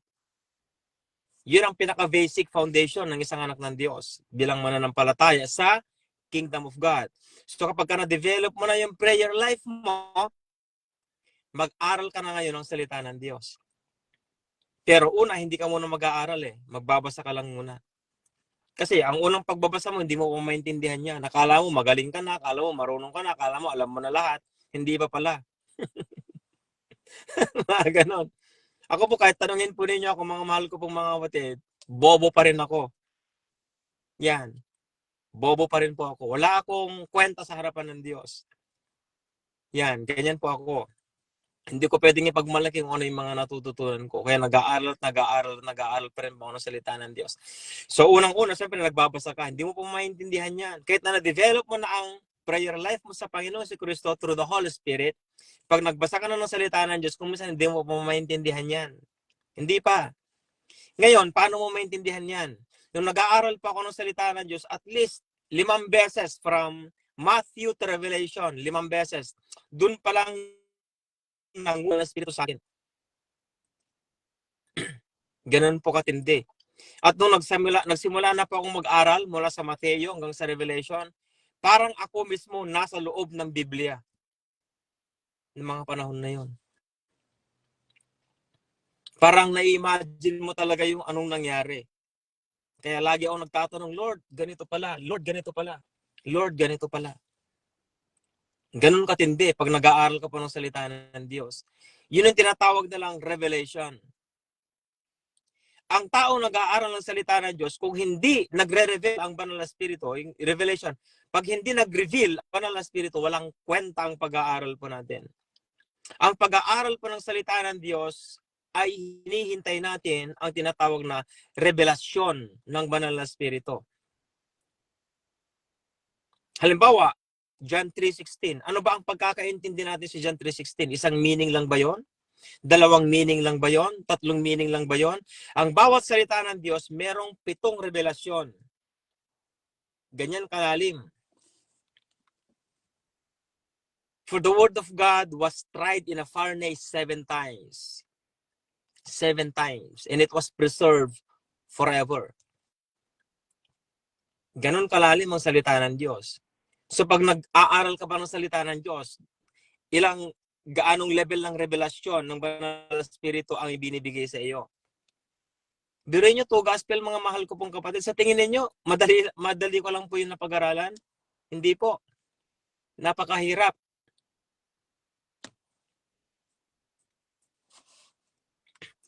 Kung hindi ninyo naiintindihan ng two gospel noon, mas lalo po ako noon. Hindi dahil sa hindi ko naiintindihan, kung hindi, paano ko ituturo aking Diyos na buhay? Paano ko ituturo ang two gospel? Ganun po kalalim. Pero, ang purpose ko lang po talaga is mag-share. Kung ayaw nyo makinig, okay lang. Kung mapunta kayo sa impyerno, wala naman pa akong pakialam eh. Una, hindi naman akong Diyos mo. Ako bang Diyos mo? Ako bang tagapagligtas mo? Hindi. So, wala akong pakialam. Decision mo yan eh. Pag napunta ka sa impyerno, naniwala ka sa death and burial and resurrection, wala kang kabanalan, hindi ka namumuhay sa katwiran ng Diyos, at katwiran na dapat mong ipagpatuloy ang kaluwalhatian mo na binigay sa'yo kasi nalinis ka na eh. Nalinis na tayo ng Diyos na buhay eh. Panginoon si Kristo, tinatanggap po kita as my Lord personal Savior. Pumasok ka po sa aking puso, manahan po kayo sa akin, isulat po ninyo ang aking pangalan sa aklat ng buhay. Mula po ngayon, banal na Espiritu, ito na po ang buhay ko, pag-aari na po ninyo. Amen. Kuno. Anong nangyari? 10 years or 5 years, after 5 years, anong nangyari? Kumusta ka ngayon? Anong nangyari? 2 years ago, kumusta ka? Sige nga, ganun pa ako nanalangin nun eh. Noong 1999, sabihin ko na tinanggap ko ang aking Panginoon si Kristo. Ganito pa ako manalangin noon, sinabi sa akin, Panginoon si Kristo, nagsusumamo pa ako ngayon sa inyo pong harapan. Nagsisisi po ako sa aking mga kasalanan. Patawarin po ninyo ako sa aking pong mga kasalanan. Mula nung ako'y naisilang hanggang po ngayong araw, gabing ito, lahat po ng mga kasalanan ko, patawarin po ninyo ako. Panginoong Hesus, tinatanggap po kita bilang Panginoon at sarili kong tagapagligtas. Pumasok po kayo sa aking buhay. Pumasok po kayo sa aking puso. At baguhin po ninyo ako. Bigyan po ninyo ako ng banal na Espiritu. Mula po ngayon, isulat po ninyo ang aking pangalan sa aklat ng buhay. Mula po ngayon, kayo na po ang manguna sa buhay ko. Amen. At least 90% to 95%, yun ang pinanalangin ko nung panahon na yun. Noon natapos po ako manalangin, para po akong lumilipad noon. Parang ang puso ko, yung puso ko parang yung mga tinik-tinik na wala. Talagang ramdam ko sa puso ko talaga malinis. Ramdam ko talaga yun. Naranasan niyo po ba yan? Yun tinatawag nilang first love. First encounter. Kaya sinabi ni Apostle John sa Book of Revelation, go back to your first love. Kumusta ka ngayon? Kumusta tayo ngayon sa Panginoon si Kristo? Kuno. Na tinanggap natin kuno. Di ba? Mga pastor, kumusta naman ang relasyon nyo sa ating Panginoon si Kristo? Sinong niloloko nyo? Ha? Nagtuturo tayo sa simbahan, pero tayo mismo hindi tayo born again. Ano ba talaga yung born again? Nanampalataya ka lang ba sa Panginoon si Kristo o namumuhay tayo sa banal na Espiritu? Question mark yan. Pero nagtuturo ka na. Di ba? Nagtuturo na tayo ng salita ng Diyos, pero tayo mismo pala, hindi pala tayo born again.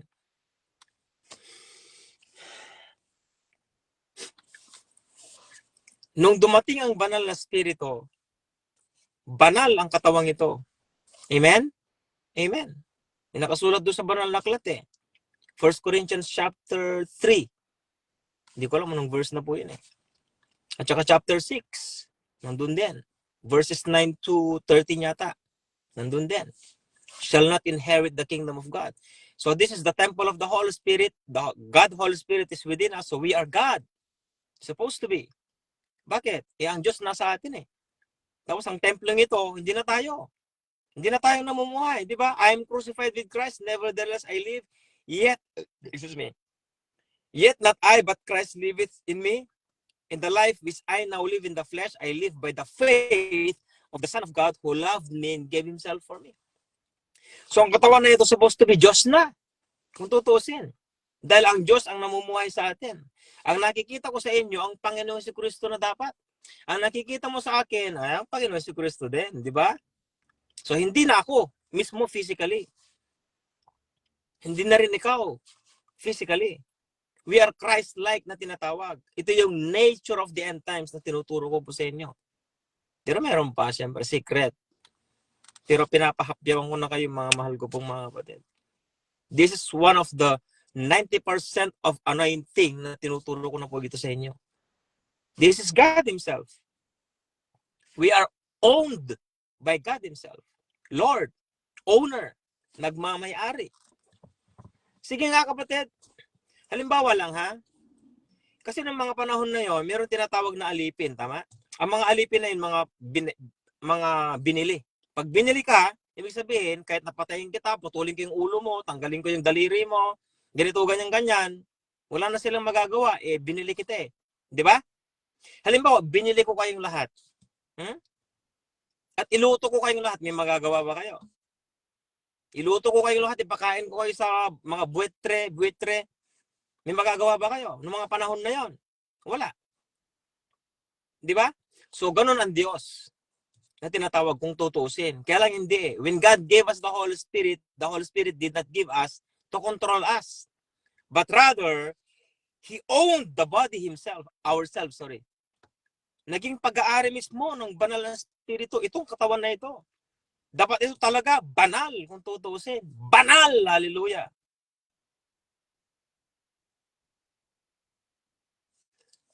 Kung tutusin. Banal dapat ang katawan na yan. Dahil po yan sa banal na Espiritu ng Diyos. Kaya nga fellowshipping eh. Thy will be done on earth as it is in heaven. Your kingdom come, thy will be done on earth. So magaganap ang kaharian mo dito sa lupa, gawin din naman sa langit. So ano yung kingdom na tinutukoy po niya rito? Banal na Espiritu ng Diyos. Dapat magiging isa po talaga tayo. Hello po, Sister Tess. God bless po. Nakita ko po yung picture ni tatay ko. Pahit na po siya. Kaya nga ko pong magkwento rito eh. Matagal na sana na dito si papa ko. Matagal na po sana. Kahit si mama ko, kaya lang wala, matitigas ang ulo nila eh.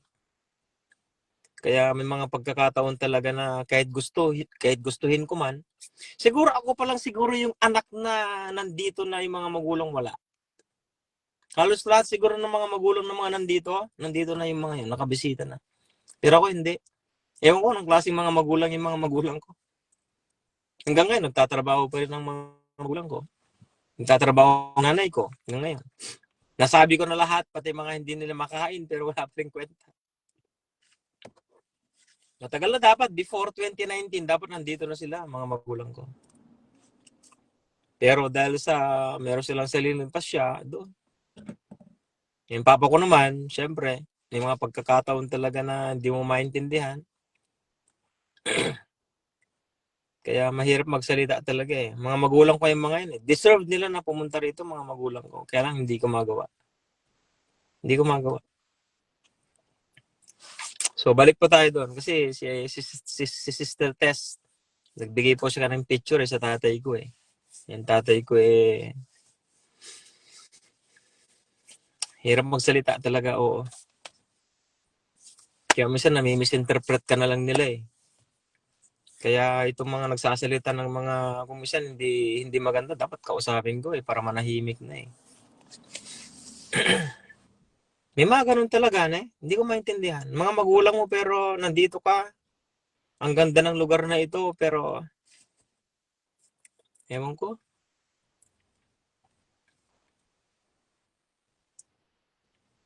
Kaya buti na lang may ministry. At least sa ministry po na nabuboost ko yung mga ganun, di ba? Yun po yung sa akin naman na bilang mga anak nila. Deserve ng mga magulang ko na mapunta rito. Pero dahil sa sitwasyon, wala sila dito.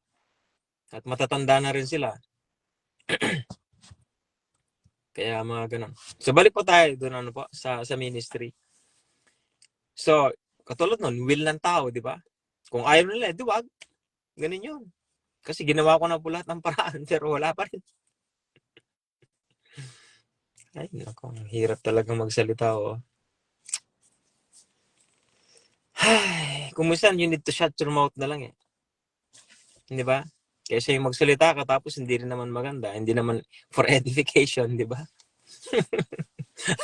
Pero may mga problema dyan na about sa family, sa mga magulang nila. Eh, naintindihan ninyo ako, di ba?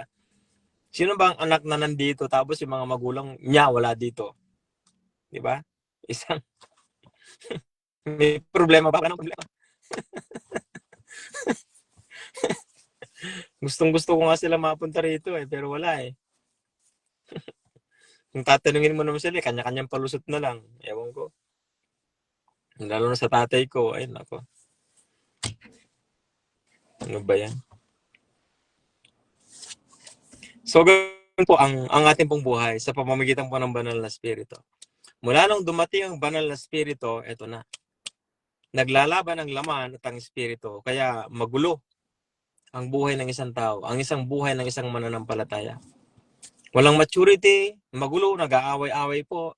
Kahit mga pastor, magkakasama na yan. Bakit? Walang maturity. Yan po ang problema. Pagdating sa Kingdom of God, maturity. Pagdating sa Kingdom of God, pag-uugali. Kasi po, ganito po yun eh. Yung mga bago-bago pa lang po na mga nakikinig, mga nag-aaral sa To Gospel Ministry. Ito po kasi yun. Noong pinatawad tayo ng ating Panginoon si Kristo, makinig po yung mabuti na eh. Basic po ito, pero malaki ang may tutulong nito. Nung nanampalataya tayo sa ating Panginoon si Kristo bilang Panginoon sa sariling tagapagligtas, ito yung tanong ko, binago ba niyang ugali mo? Yun ang tanong. Binago ba niya ugali mo?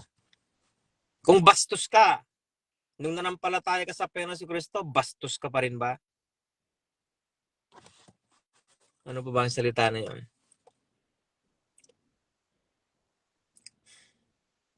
Kung suail ka, yung matigas ang ulo mo. Kung matigas ang ulo mo, tapos nanampalataya ka sa Panginoon si Kristo, matigas pa rin kaya ang ulo mo. Pero yun na lang, punta sa pinaka-basic. Nung nanampalataya ka ba sa Panginoon si Kristo, binago ba niya ang pag-uugali mo? Ito po yung sagot, mga mahal ko pong kapatid. Hindi. Kasi ang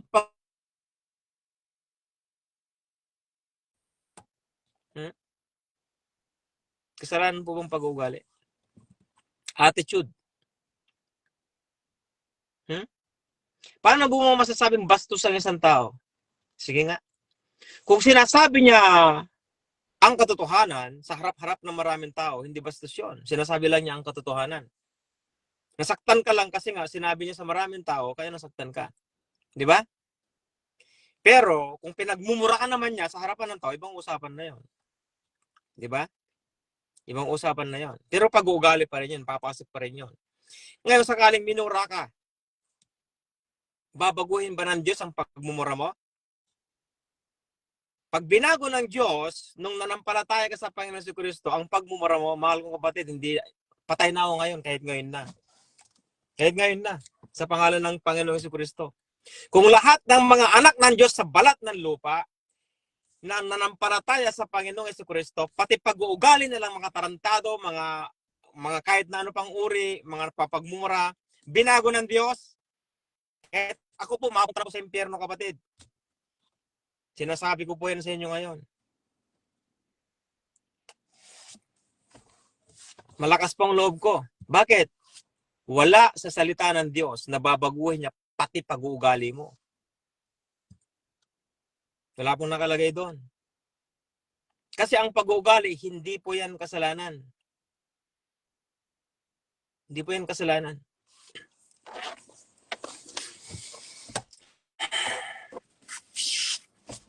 So, anong nangyari? Nung nanampalataya ka sa Panginoon Jesucristo,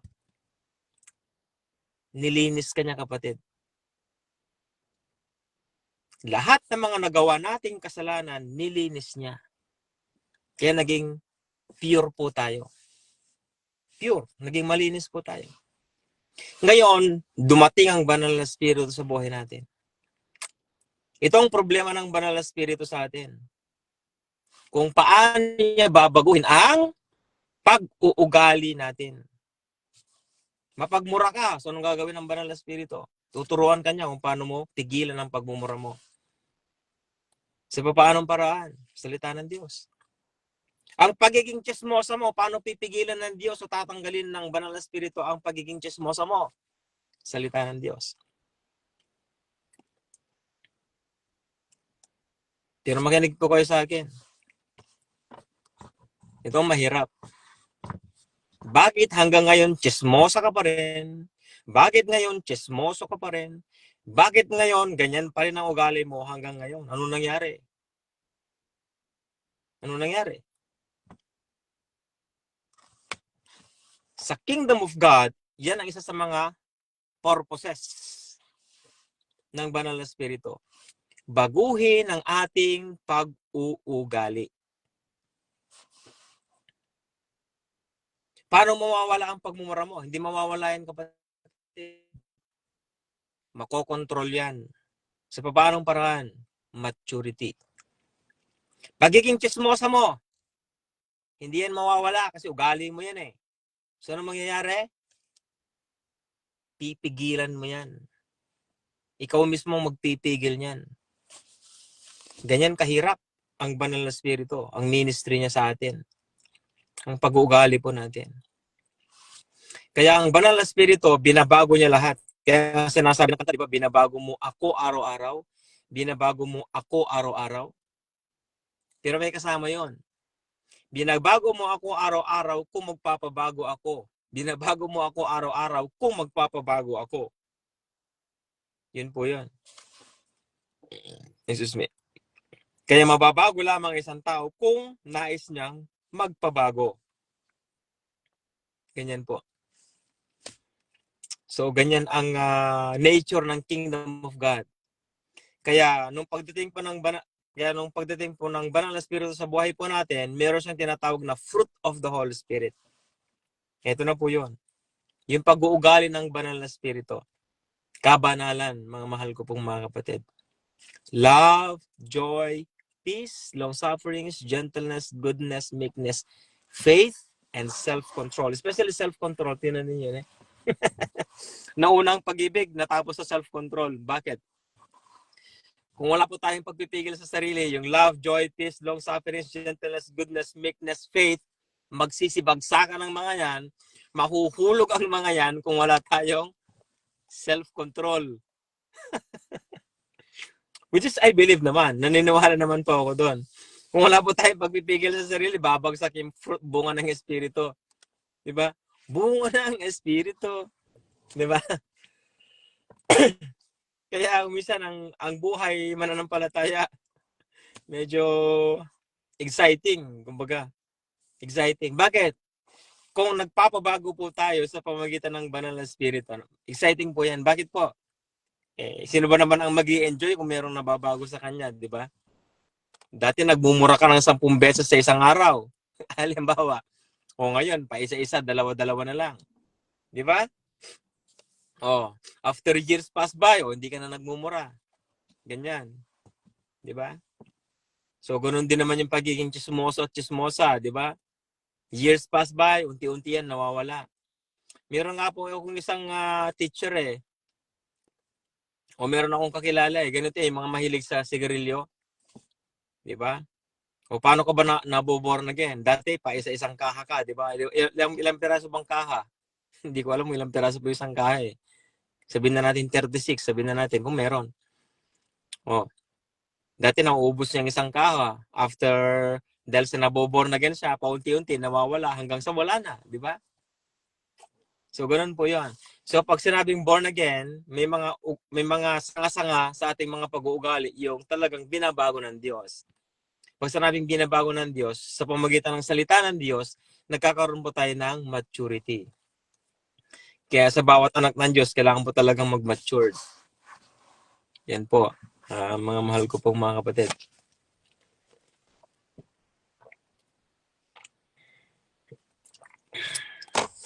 Hopefully po ay naunawaan po ninyo ako. At kailangan po natin talaga Kasi kailangan po nating magkaisa. Ako po, ang ministry po ng Lord sa akin, online, sa ngayon. Wala po pong physical. Pero pagdating ng araw po sa physical. Kasi po may mga prophecies po na kailangan pong ma-fulfill. Which is, nag-enjoy naman po ako. Kaya, yun po ang mga nangyayari po sa akin. Kung tatanungin po ninyo kung bakit po ako ganito, kung bakit po ganito ang mga nangyayari, mga mahal ko pong mga kapatid, dahil po yan sa prophecy. Prophecy po sa akin. And hopefully po ay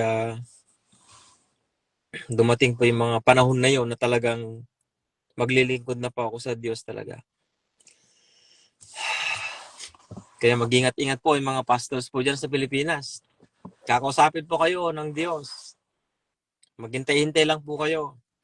Maghintay-hintay lang po kayo. May magkakaroon po ng mga seminars dyan po sa Pilipinas. Buong Pilipinas po yan. I-introduce po ng Panginoon Kristo ang Two Gospel Ministry. Hindi po para magsiraan ng bawat isa, kundi para magkaisa po sana kayo, mga pastor, na matitigas ang ulo. Kaya maganda-handa po kayo dyan. Kaya nakaka-excite din po kahit po paano. Kasi po nakalagay po sa prophecy na mauuna po dyan sa Pilipinas bago po sa ibang bansa. Which is meron na rin po sa ibang bansa pero at least po sa Pilipinas muna. Kaya lagi po akong nag-iisip, Lord, kailan kaya yon? Yung prophecy na yon. Diba? May prophecy po sa inyo? May nasabi po ba na may prophecy? May nag-lay hands po ba sa inyo? Tapos kinausap kayo ng evangelist or prophet?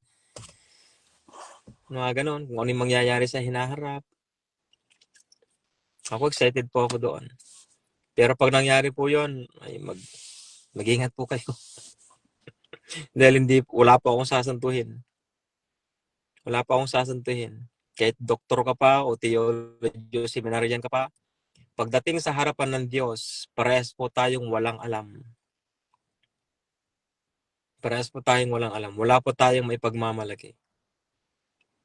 Tsaka pag kumilos ang Diyos sa buhay ng isang tao, dapat makinig ka. Kung hindi ka makikinig, ikaw na ang kanon, ikaw na yung bahala. Kasi ang kaligtasan kasi personal yan eh. Personal ang kaligtasan. Ang relationship, personal din yan. Di ba?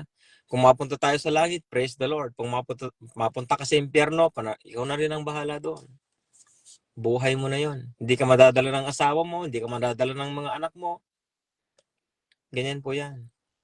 Kasi hindi mo maiiwasan yan. Hindi mo maiiwasan ang mga kapatid sa pananampalataya na matigas ang ulo. Marami sa mga anak ng Diyos ang matitigas ang ulo. Kaya nga may mga salita na tinatawag na, born again ba talaga sila? Tinanggap ba talaga nila ang Panginoon Kristo? Hindi po. Ang sagot po ganito, matigas talaga ang ulo nila. Yun talaga ang sagot. Kasi kung tatanungin mo sila, sinong tagapagligtas mo? Ang Panginoon Kristo. Eh bakit matigas ang ulo mo? Anong pakialam mo? Kasi ugali eh. Wala tayong magagawa doon. Pag matigas ang ulo nila, matigas ang ulo nila. Wala pa tayong magagawa doon. Diba? Pero Christian sila. Diba? Mananampalataya sila.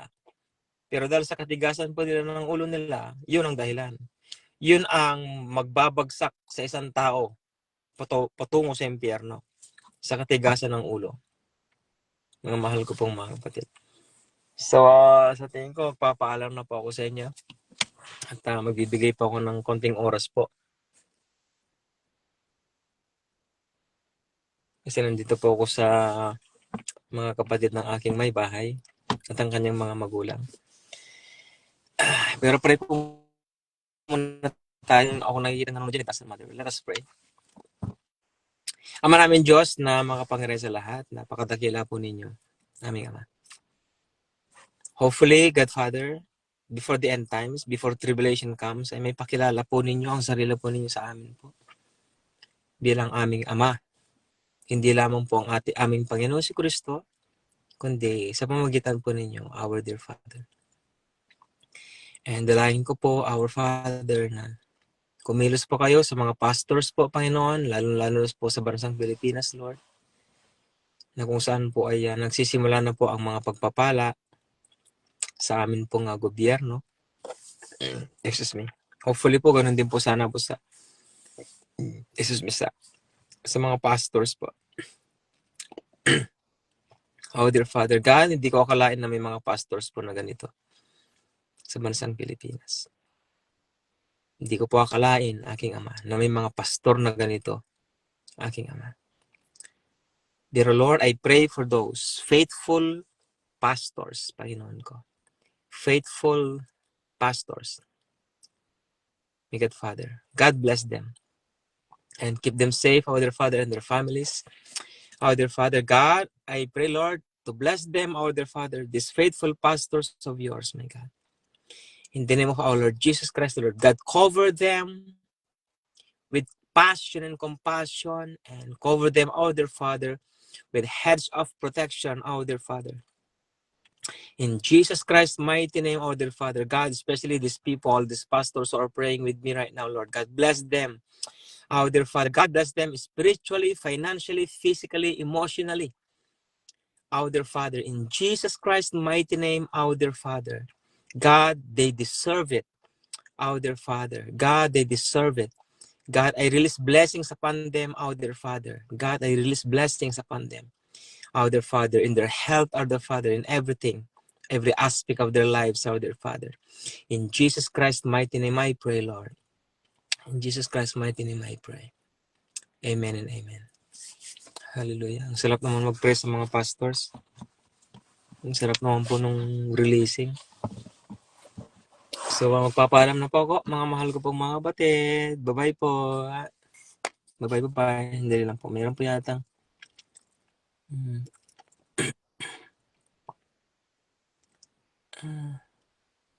Ay, si Brother Jeffoy pala yun.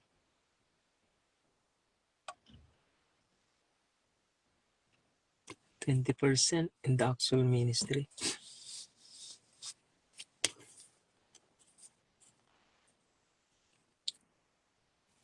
A church is not a crowd to entertain, but a soldier to empower. Hallelujah.